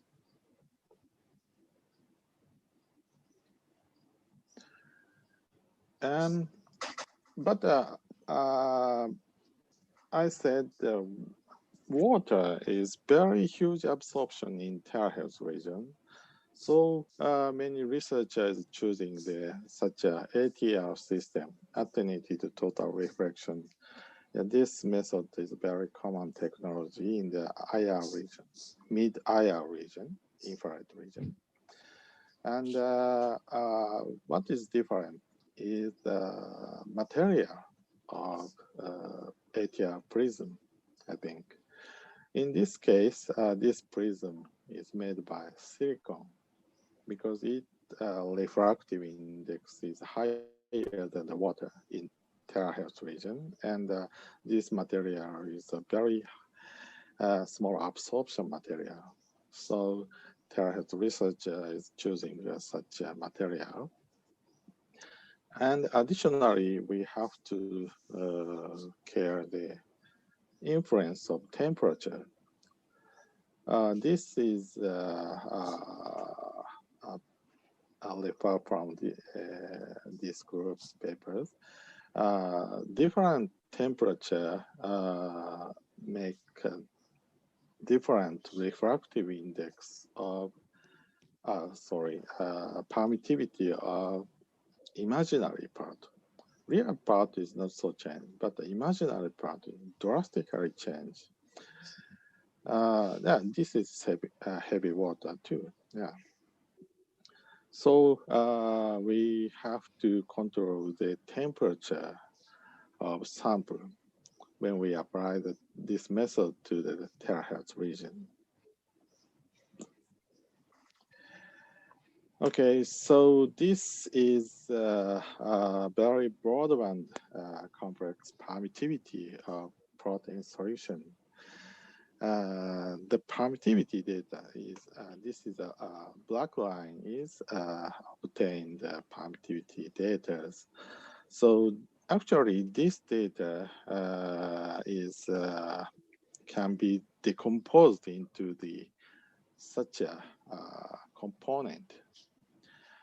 For example, this peak, terahertz regions, this peak is coming from the intermolecular vibration of water molecules. And this biggest one, and that peak is around 20 gigahertz or so. That is we call that is a slow relaxation mode. So later I will explain that, but water molecule is making a tetrahedral structure. Then a little bit that is moving, rotating dynamically. So we call that is a slow relaxation mode. And then we can observe this mountain down here. And hydrated water make such a component, and the solute is around here. So as can be seen from this figure, the solute and the hydrated water do not respond in terahertz region here directly. And in addition, the terahertz wave selectivity reflects the relaxation and vibration mode of water molecules. So in other words, hydrogen bond can be evaluated directly in this region. And hydrated water can be evaluated from the decrease in bulk water. So to explain this, I will use this figure refer from the Professor Rikawa's group. Yeah, this dashed line is peak at around 20 gigahertz. Then when we add some solute, so this peak will be decreased because total water molecule is not changed. So that means some of them is go to the hydrated water. So if we know the the amount of solute precisely from this change. Yeah, this is the terahertz region. So from this change, we can estimate how much water is binded to the solute. That is their approach. So we refer from this this approach. We evaluate, we measure the aqueous glucose solution. This is obtained data by the ATR system, and this is a real part, and this is the imaginary part of permittivity. Red one is the glucose, and black one is the distilled water. Refractive index is not so changed, but imaginary part is clearly different. Their group mentioned complex permittivity in terahertz region can be described by a Debye function plus a Lorentz vibrational mode. So, yeah, based on this knowledge, we can decompose each component by using a fitting method. This is obtained spectrum. Then this big one is a slow relaxation of backwater. Yeah, I said tetrahedral structure is rotating. Then the fast relaxation is here, this blue one, and here one is in the molecular vibrational mode. So we can describe this such a formula. Then let's extract each data. So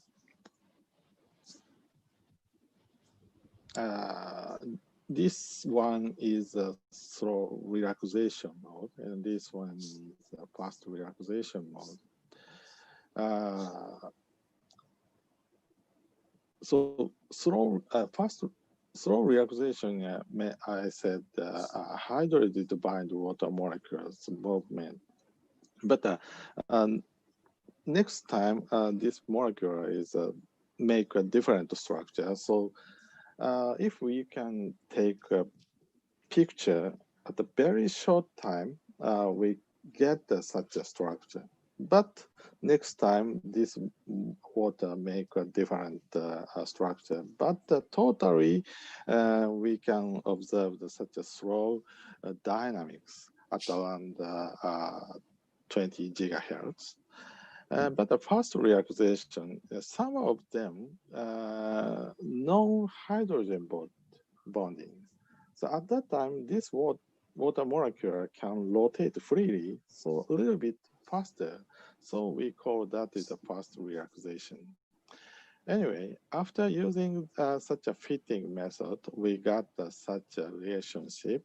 Then we estimate, we calculate how much water molecule is isolated from the total water molecules. So in this case, by changing the concentration of sugar, after calculation, we got such a plot. So gradually up from around 3% to 4%. So this result is consistent with the other molecular dynamics simulations.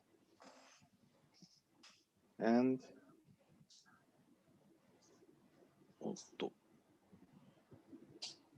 so let's go to the more bigger things. So when we measured an apple using terahertz wave, Where are the reflection from? Actually, no one knows that. Unfortunately, we don't have optical parameter of skin layer, cuticle layers, cells. Yeah, of course, I can image the absorption, scattering, reflection will be occur inside the apple, but we don't have the clear answer what we are looking at. So I'm interested in the characteristics, optical property of cell, because cell is the smallest unit of life. So usually many cell researchers using such a fluorescent material substance. From this, we got a lot of information on which type of protein, which organ is existed inside the living cell. Then we can draw such a picture. Yeah, that is a very strong method. But when I think the component, water is a super majority in our body. That molecular size is just 18, so very small. But 78% is water. So yeah, water molecule is a super majority. And considering the spectroscopy, the number and absorption of substance, the most important parameters. In other words, when we measure the cell using terahertz wave, the obtained main information is water, I guess. Then this figure shows the fruit grading system. Yeah, orange is measuring by the visible camera and IR fluorescent and so on, individually, one by one. And this is already commercialized system. But if cell quality can be evaluated with terahertz spectrum, we can develop the cell grading system, and this gives us such information. So which cell is good or bad, cancer or normal, like that. So yeah, that will be contribute to the bio application, I think. And so let's look a little more concretely. So previous cell study gives such information. But actually, there is a lot of water. Yeah, opposite. But so please think sky, galaxy, planet. So let's think astronomy. So they are every time they are focusing on the planet, some planet, but they know importance of gravitational field, right? Gravitational field give us relationship between each planet or galaxy. They know well. So they are interested in the gravitational field. Yeah, that is astronomy. But I believe water act the field of interaction between the biomolecules. Water also can law. I also have a law of a biological reaction field, I think. So I think understanding intercellular water is necessary to understand the whole cell, I think. So water. is essential for the function of biomarkers. Some report is already published, so this is a comparison of cancer tissue and normal tissues. So water condition is different, and they are using MIR, yes. Oh no, MRI. Yeah. Anyway, so let's summarize my strategy. So water have two phases. One is hydration to biomarker. Other one is reaction field. So hydrated water or hydrogen bonding network, if we clarify such information, yeah, that is useful to evaluate the living cell, I think. So our hypothesis is hydration state and the hydrogen bonding structure may reflect the personality of cell. To clarify this, we did such experiment. In this case, objective is evaluation of the hydration state and the hydrogen bonding structure in intact cell based on the dielectric property in terahertz region. In this case, we use the HeLa cells. We cultured on the ATR prism directory. And at that time, we measured the thickness of cell to confirm the making a monolayers. Then at that time, the thickness is around 7 micrometer or so. This is data. Before showing this, I have to explain to improve the fitting accuracy. You know, the fitting is a little bit tricky. I understand it a little bit difficult. So to improve the accuracy of fitting method, sometimes wider range spectrum is necessary. In this case, we use two types of spectrometer.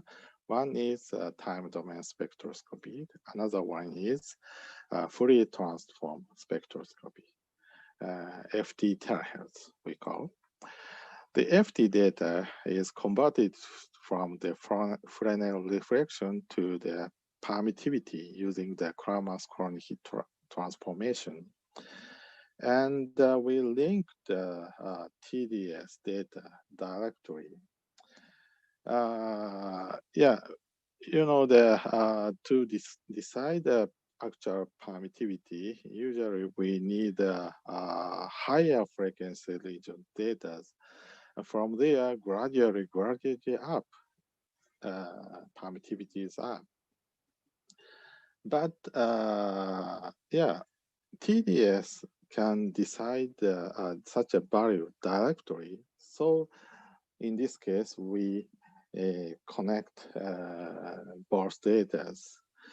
And of course, equipment is spectrometer is different, so we cannot measure the same cells, but experiments were conducted using cell culture carefully under the same condition. And we got such spectrum data, medium and HeLa cell, not so different. At first, I had been disappointed the spectrum is similar, too much similar. But later, I found this corrected result because this ATR method gives information of around evanescent field around this field. In terahertz region, evanescent field is reached to the 20 micrometer or so. So very thick. So we have to extract the information about the monolayer part, only cell part. So we developed such a method to interface model. to extract the information of only cell. Then I'll skip the detail about this, but I got such a difference. So distilled pure water and the cell is clearly different refractive imaginary part of dielectric constant. Yeah, this is reasonable because cell have a membrane. There is a lot of protein or nuclear, so DNA or something.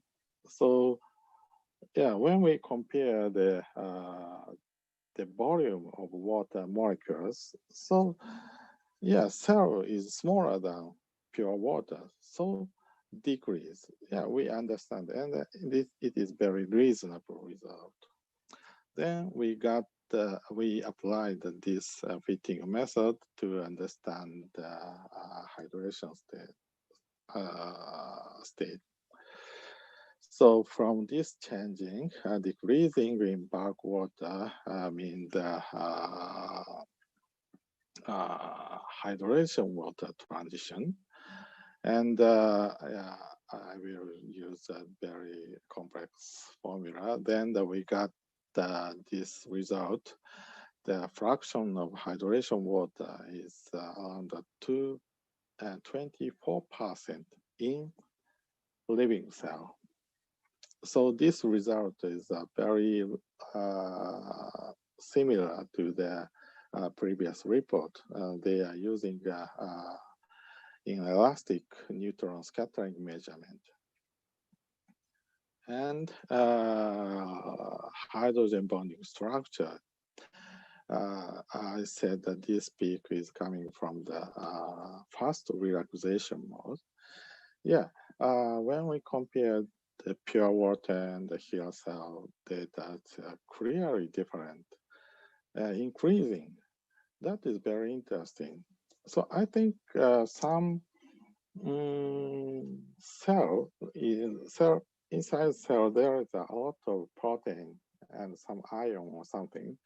I think that make us that become some network breaker of hydrogen bonding.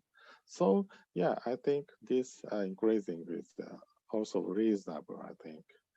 Then we got such a result inside the living cell. Some network will be block.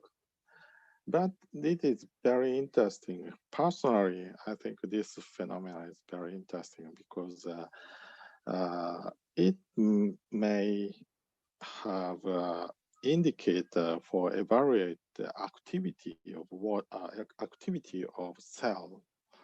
So high activity cell make a lot of protein and a lot of iron is necessary.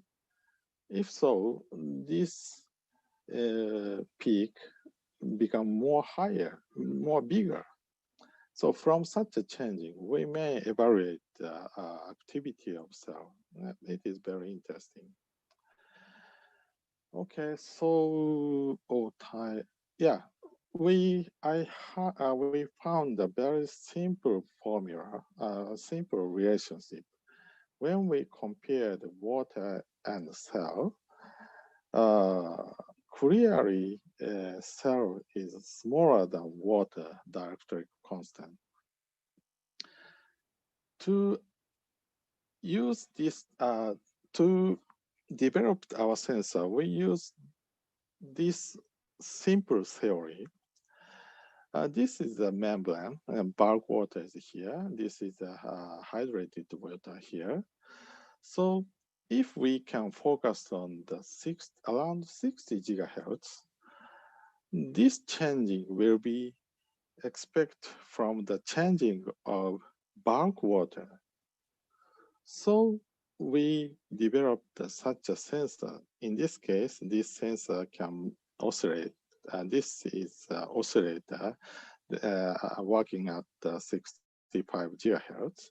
And when we add the sample on here directly, that resonance frequency will be changed because this resonant frequency is described by this. Yeah, this blue point, it means property of these samples. So when we observing that this changing, we can estimate the optical property directly constant of target sample. This is a simple principle. And this electromagnetic wave field does not propagate in free space, just localized in the sensor surface. That thickness is around 15 micrometer. And we align same sensors 1,488 element on the same surface. That size is just a 3 millimeter size. And actually, this sensor, this element size is very small, 100 micrometer, 50 micrometer, also one. Yeah, this is one element, one oscillator transistor were installed like this. Then when we add the finger, we can take such a fingerprint pattern. But yeah, this is a 60 gigahertz information. You know, the wavelength is around 5 millimeter. This is a near field image sensors. Then, oh, time is coming. So this is a demonstration. So sensing aqueous solutions. So different concentration gives us a different frequency shift because solute push out the water molecules. So this changing is very easy to understand in our sensors. Then I'll skip this one. Yeah, this system is very simple. So you know the medical sample and the many biological sample is difficult to bring out the laboratories, but this can do that. We can bring out our system because our sensor needs the only PC computer connected to the control board via USB. And yeah, bacteria testing.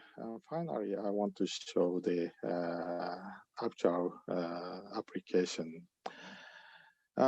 In Japan, bacteria is a very serious problem. But yeah, like this is lactobacillus. This is a good bacteria. This is a bad bacteria. And to kill this, every time we have to sterilize the but to check the bacteria dead or live, usually we have to use culturing method like this. During this, we need 24, 48 hours. If we can find this one, yeah, there is a live bacteria inside the product. That is a common method. Yes, PCR also very powerful, but it can give us the information about the dead or alive. So our sensor might be used for this situation. Then finally, I show the result. This is a time series data of our sensor. Then this is a frequency shift data from the start. Gradually up. So different concentration of bacteria. Clearly, we can see that such a signal changing, but dead bacteria is no change like this. And of course, we check by the microscope. So yeah, from this, around 30 or 40 is enough to check the level of dead bacteria by using our sensor system. Okay, so time is coming, so I will summarize my talk.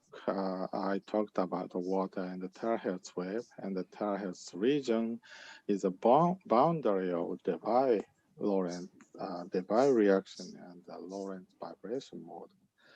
Terahertz, I showed a demonstration of terahertz spectrum. Then I quickly showed the our sensor application. Sorry, so very quick.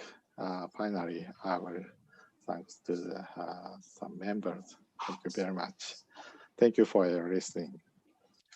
Sorry, a little long. Yes. Thank you very much for interesting and inspiring lecture from Professor of UH Okawa. Maybe I want to give some explanation to our audience that mostly have a different background. Jadi bapak-bapak dan ibu-ibu sekalian, jadi terahertz merupakan salah satu pita di antara, shall we explain in bahasa Indonesia in order to make them more understand about this. Jadi terahertz merupakan satu pita di antara near infrared atau far infrared dengan microwave spectrum. Nah, di sini kita bisa mendapatkan potential application, many potential application yang sebelumnya tidak bisa dideteksi sampai saat ini, sehingga peluang terbuka untuk keperluan diagnostik maupun beberapa aplikasi di banyak bidang kesehatan, kedokteran, pertanian, dan sebagainya. Nah, Profesor Yuichi Ogawa tadi menjelaskan bagaimana dinamika dari hydration of water, dynamics of hydration of water yang bisa digunakan untuk keperluan sensing atas kondisi yang berbeda-beda dari biological substance. Maybe, and then this is my short explanation about the topics, and then maybe I want to invite some questions from the audience. For the question, you can write in the chat room, or you can raise your hand. Maybe I can start with one question, Professor Ogawa. Yes. Hello. Can Yes. you hear my sound? Yes. As we know, I want to ask some question, intriguing question for me. As we know that we are now living in the pandemic situation, in coronavirus pandemic. It is a viral, I think a certain type of virus. Yes. I'm just intriguing to know, can terahertz differentiate between different virus types, or maybe that? Yeah, thank you very much. So yeah, I'm very interested in, but I think, yeah, today I showed some bacteria that size is around a few micrometers, but the virus is more small, 2 orders smaller than the bacteria. So I think a little bit difficult, but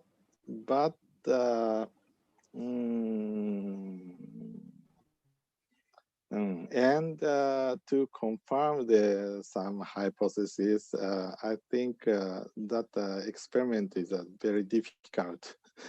So because virus research is it have a very strict rule to manage the building or equipment or so. So yeah, unfortunately, I have no chance to try something, but yeah, hopefully, yeah. Or so other wavelengths, shorter wavelengths might be easier. So compared to the wavelengths, when we consider wavelengths, because the terahertz wave is 300 micrometer wavelengths, very long compared to the size of virus.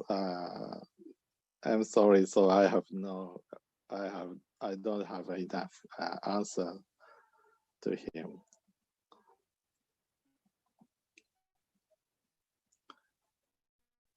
Can you hear my voice?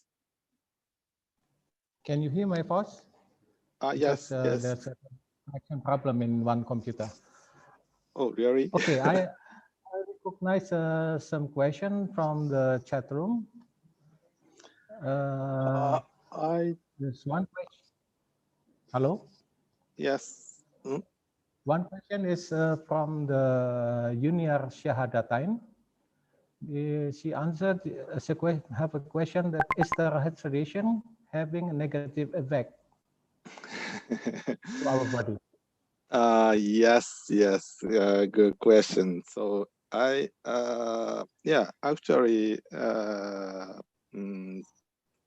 20 or 30 years ago, so some group is surveyed influence of the terahertz radiation to the biological samples, but the photon energy is very weak. So at that time, no one can find effective something. So yeah, terahertz wave will be safe for biology. But recently,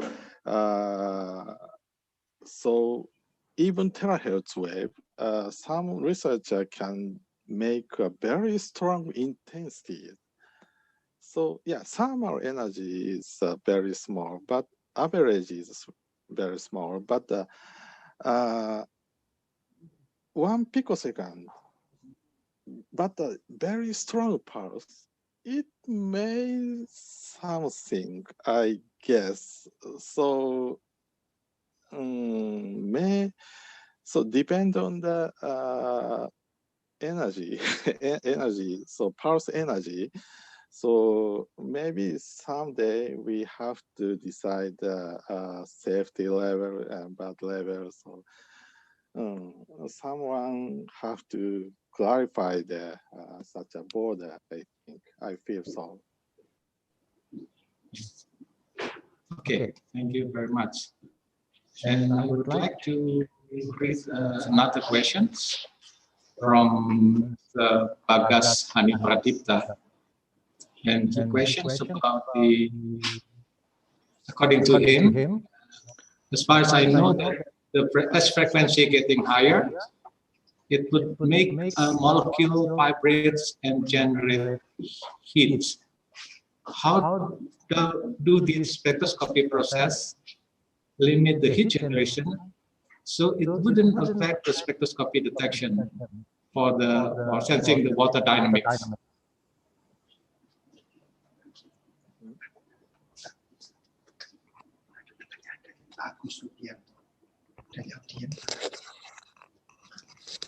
Hello? Hello?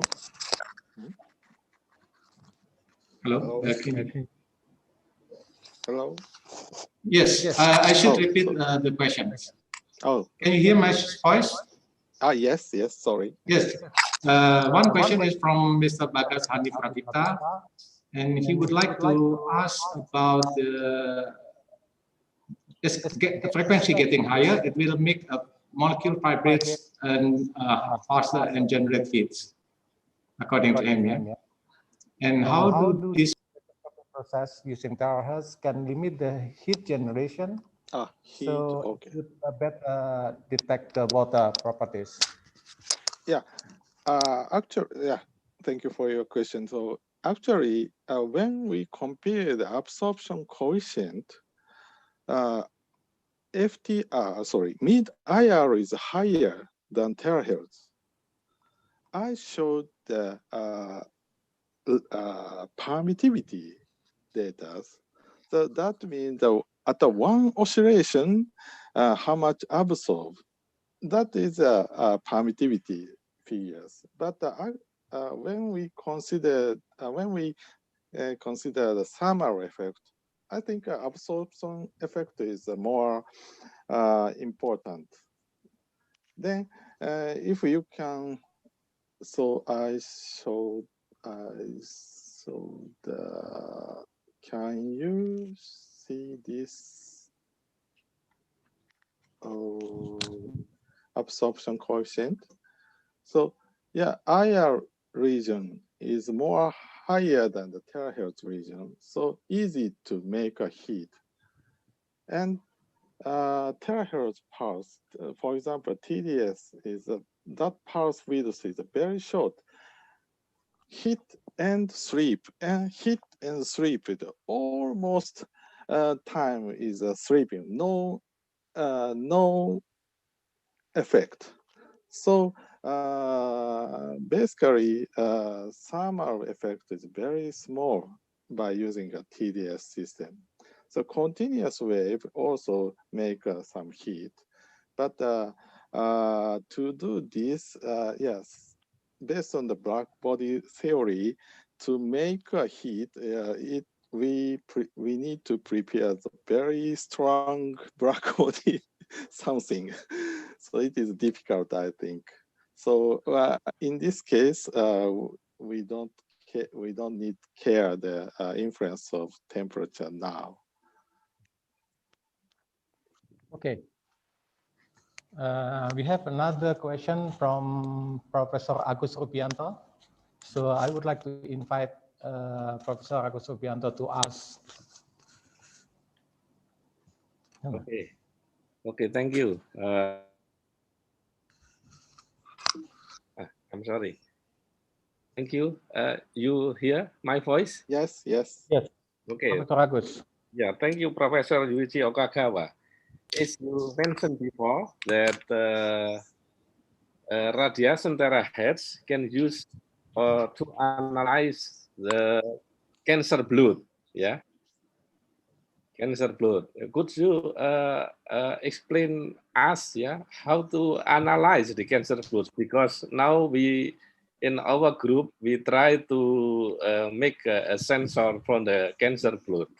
Maybe you can explain a little bit of detail. Thank you.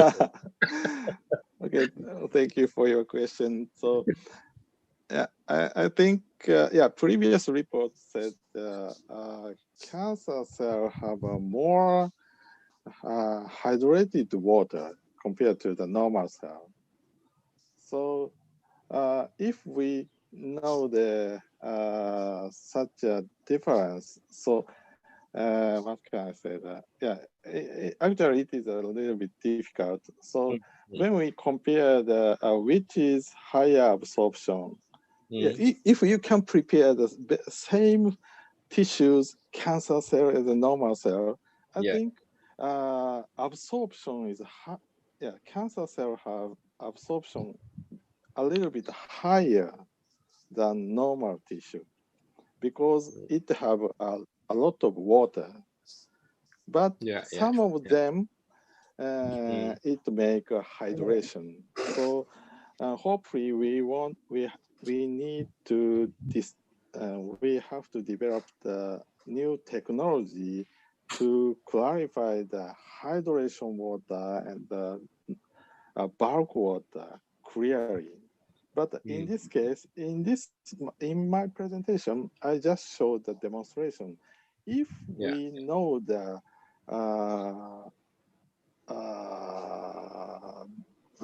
solute material precisely, we can estimate how much water is hydrated. But the cell have a different. There is a lot of component substance, so that estimation is a little bit difficult. We may need the additional light source or wavelength technology might be necessary to clarify that point. Okay.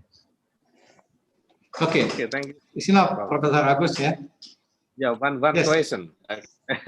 concerning the last question, concerning the imaginary impedance, yeah, imaginary permittivity. Did you make simulation or you make experimental in this way? No, we don't have we only have experimental data. So we don't have another data, but yeah, hopefully we want to combine the both. So if some researcher, computer researcher can make a model of water molecule, then he can show some figures. We want to combine. We want to compare. We should do that. But unfortunately, now we have only the experimental data. Okay, thank you, Professor Yuichi Thank you Okagawa. very much. I think I still have one question from our PhD student here. She wants to ask about is there has possible to differentiate between the liquid materials? For example, in her question is, can terahertz differ about the types of maybe oils?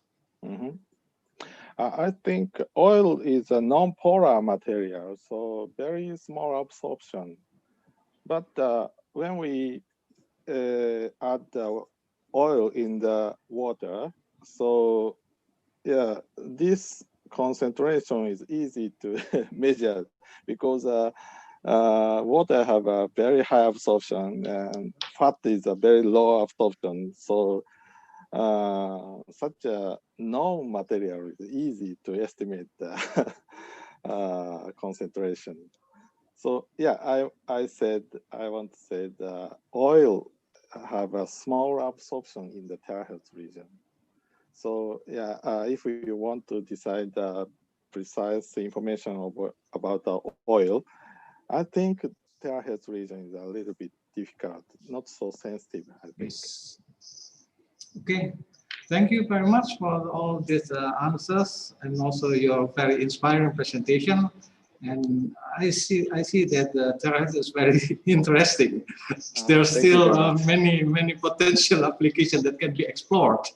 Maybe in the future we can make a future collaboration in this way.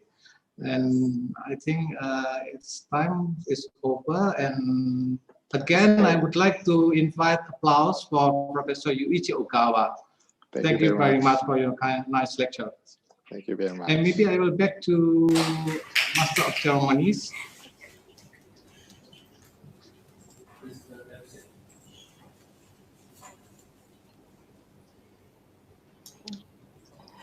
Thank you. Before we move to the next agenda, here we would like to present the ceremonial gift to Professor Yuichi Ogawa for sharing with us today in this session.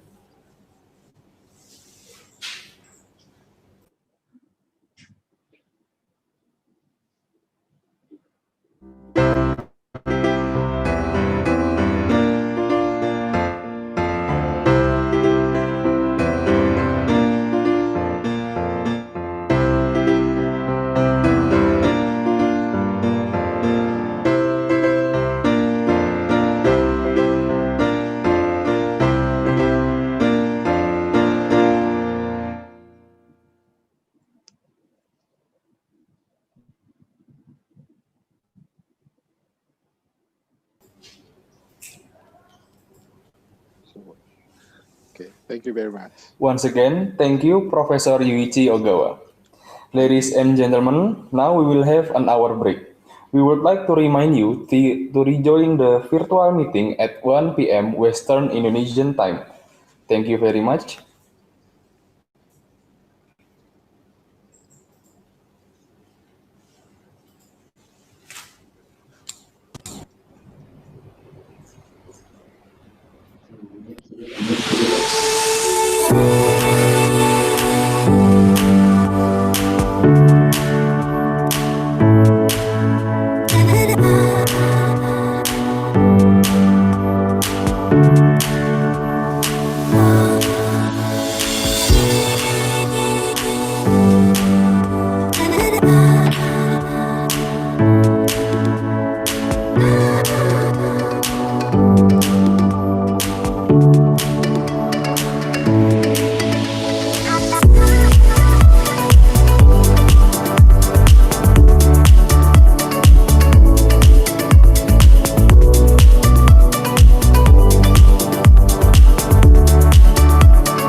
This is our new spectrometer. It's called Duetta. It's a fluorescence and absorbance spectrometer that captures fluorescence in the blink of an eye.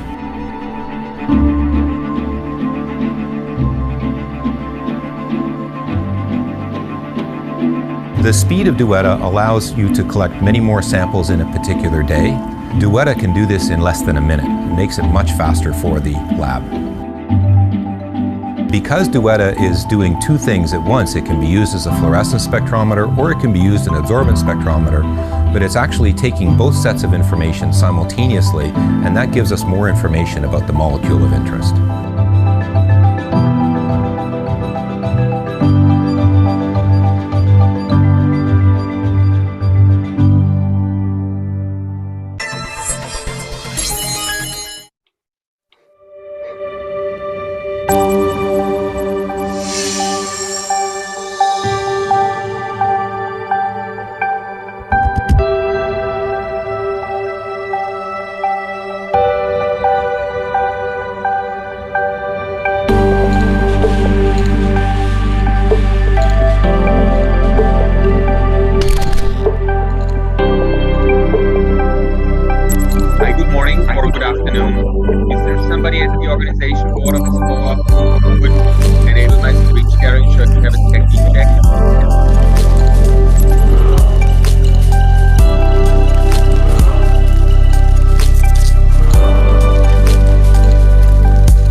Hariba Scientific welcomes the Fluorolog QM, the fourth generation of the Fluorolog series all-reflective spectrofluorometers. Decades of experience and technical innovation culminate in this new instrument from the leaders in fluorescence spectroscopy instrumentation. Delivering the highest sensitivity of any commercial spectrofluorometer, the Fluorolog QM brings many unique benefits and peerless versatility to the most demanding fluorescence research lab.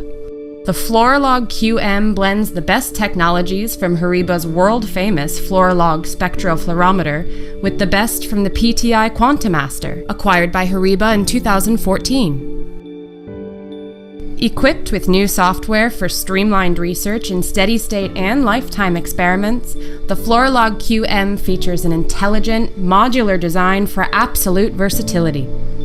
This all-reflective spectrofluorometer produces perfect focus at all wavelengths, from 180 nanometers in the deep UV to 5500 nanometers in the NIR. It also features the world's highest guaranteed sensitivity specification and the highest level of optical purity, or stray light rejection, with the largest focal length of any spectrometer in the industry. The Fluorolog QM can be equipped with single or double monochrometers, offering the use of up to 6 detectors. The standard configuration features a highly sensitive, cooled PMT housing with the ability to operate in 4 distinct operating modes: photon counting, analog, time-correlated single photon counting, and a single-shot transient digitizer detector mode,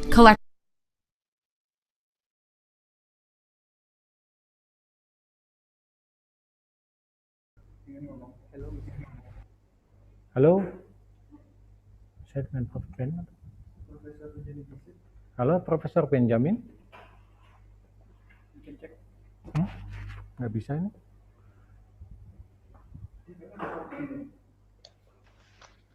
Hello. Halo, good morning. Good morning. Guten Morgen. Guten This is Morgen. Auli speaking. Yeah. Hi. Yes. Hi. How are you doing? I'm good, thanks. Yes. We are starting. We have just finished the second plenary, and hopefully now we are still in break period. Yeah. And yes. Maybe I can help someday. Well, can I just start my screen sharing and see if everything works? Yes. Mau nyoba screen, bisa nggak? Okay. The operator will arrange. Okay. Okay, you can.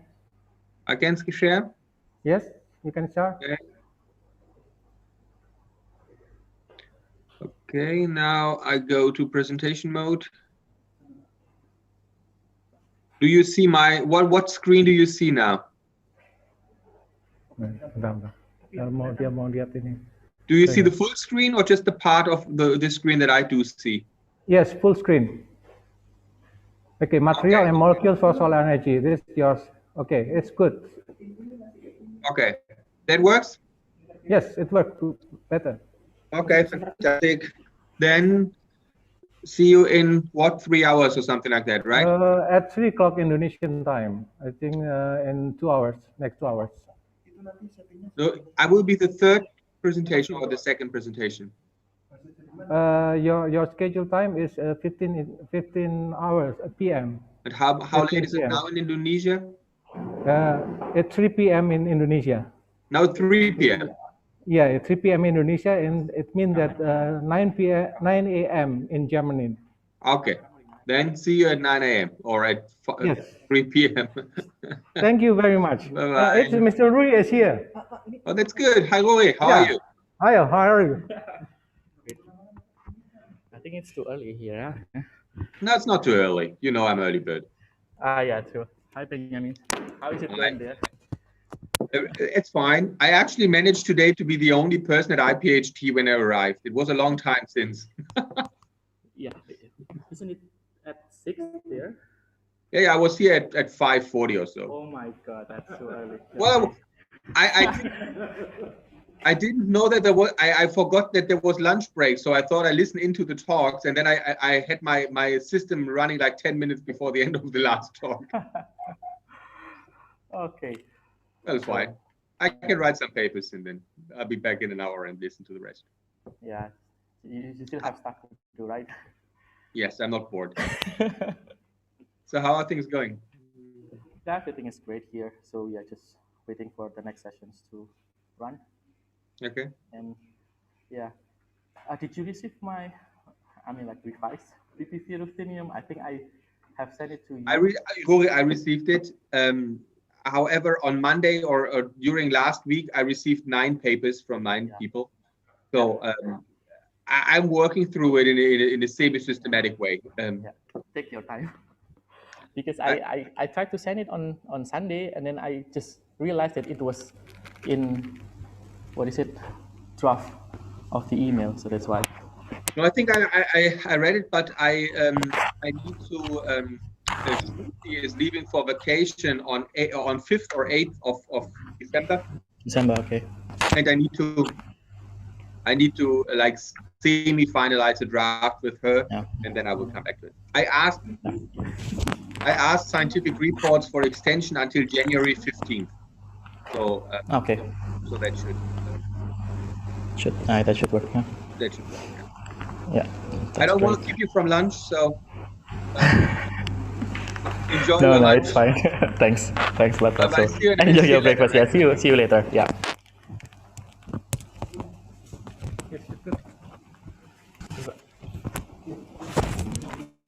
Phosphorescence decays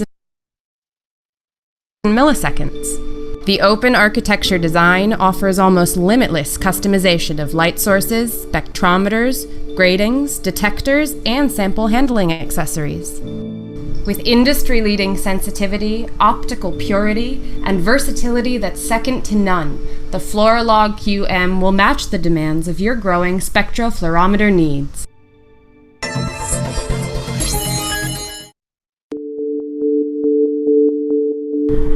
Combining high sensitivity, high-speed analysis, and new imaging technology, Hariba Scientific's XGT9000 and its accompanying software are a fast, user-friendly, and intuitive package for XRF analysis.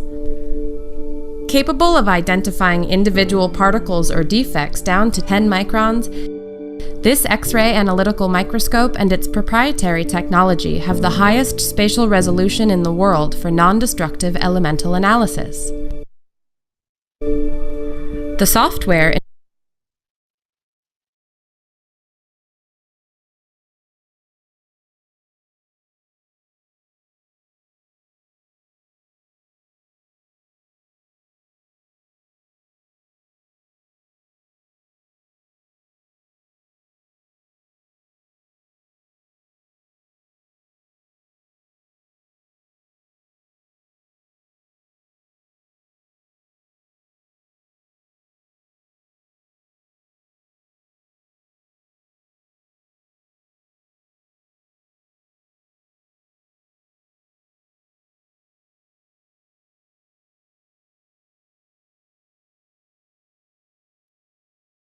enables fine-tuned control of your mapping area and working distance, peak separation for advanced elemental detection, superposing for insightful composition analysis, and other powerful and customizable features.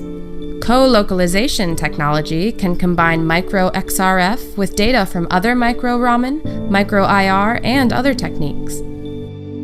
The XGT9000 is the ideal screening companion in the production process of lithium-ion batteries, food, cosmetics, and pharmaceuticals, or for analyzing elements in micro-objects, such as semiconductor integrated circuits.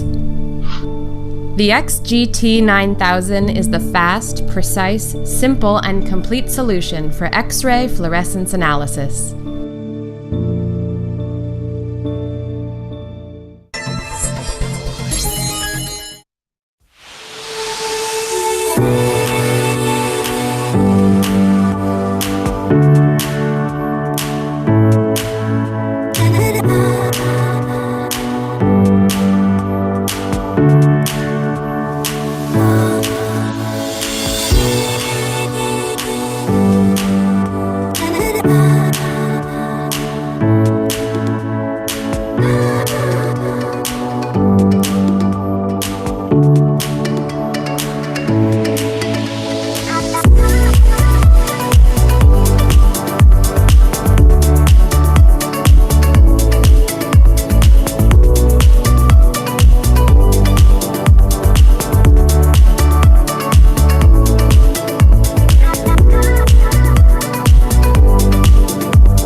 So what do I think about Spiricon? I think Spiricon is really an innovation company. Years and years of it, it's created a whole series of really great products. And I'm really pleased to be here working on a new one.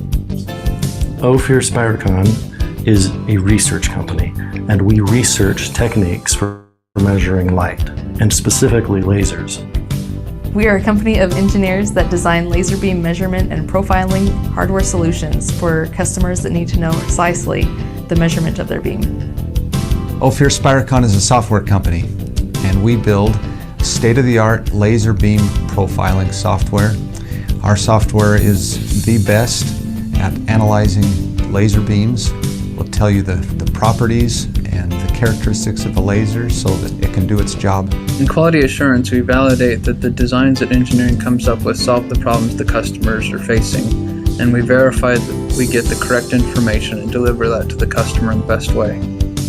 Here at Ophir Spiricon, we brought together a tremendous group of physicists, software engineers, and hardware engineers, creating and designing world-class products that allow our customers to view their laser beams in ways that they've never been able to before. Ophir Spiricon is an ISO IEC 17025 accredited lab, offering the fastest lead times in the industry with exceptional customer service. Ophir Spiricon is a lean manufacturing company that operates on principles of developing a culture where everybody can improve what they do. We believe in continuous improvement. Our sales engineers are dedicated to help you find the best solution for your application.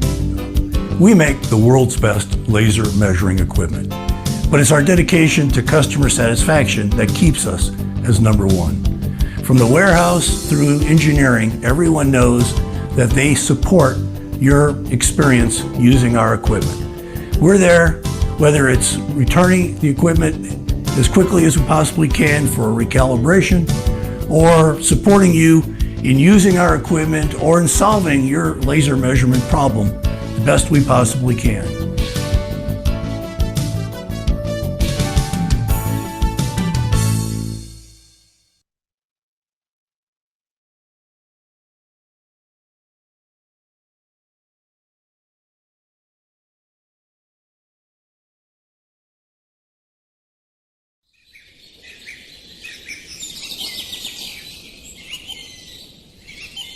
Ocean as an ecosystem has continuously evolved over its life and over its time.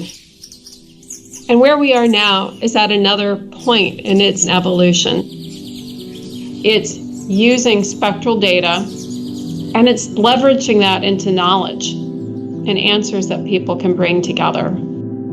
You could say realistically that oceanoptics is actually in the knowledge distribution business now. The fundamentals are the same, as people need knowledge and wisdom and expertise and help. And that's the main thing we provide. There's a critical bridge between creativity and science, and that really feeds into discovering what can be done that was not done before. Through more than a quarter of a century, we have had exposure to so many applications, but now we are the experts at turning data into insights.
Because we are the manufacturer of the best illumination system, we are the manufacturer of the best detector, and we understand this technology so well, we thought, here's an opportunity now for us to do this even better, and by putting it all together in-house, we could create an integrated solution, and we believe this is the best thing on the market. To build an instrument like Dragonfly required bringing in knowledge from all sorts of different backgrounds. We've got people that are experts in optics, but we also have people who have very practical experience working with researchers using high-end instruments like this. Dragonfly is a complex box. It's an optically exceptionally sensitive and capable instrument.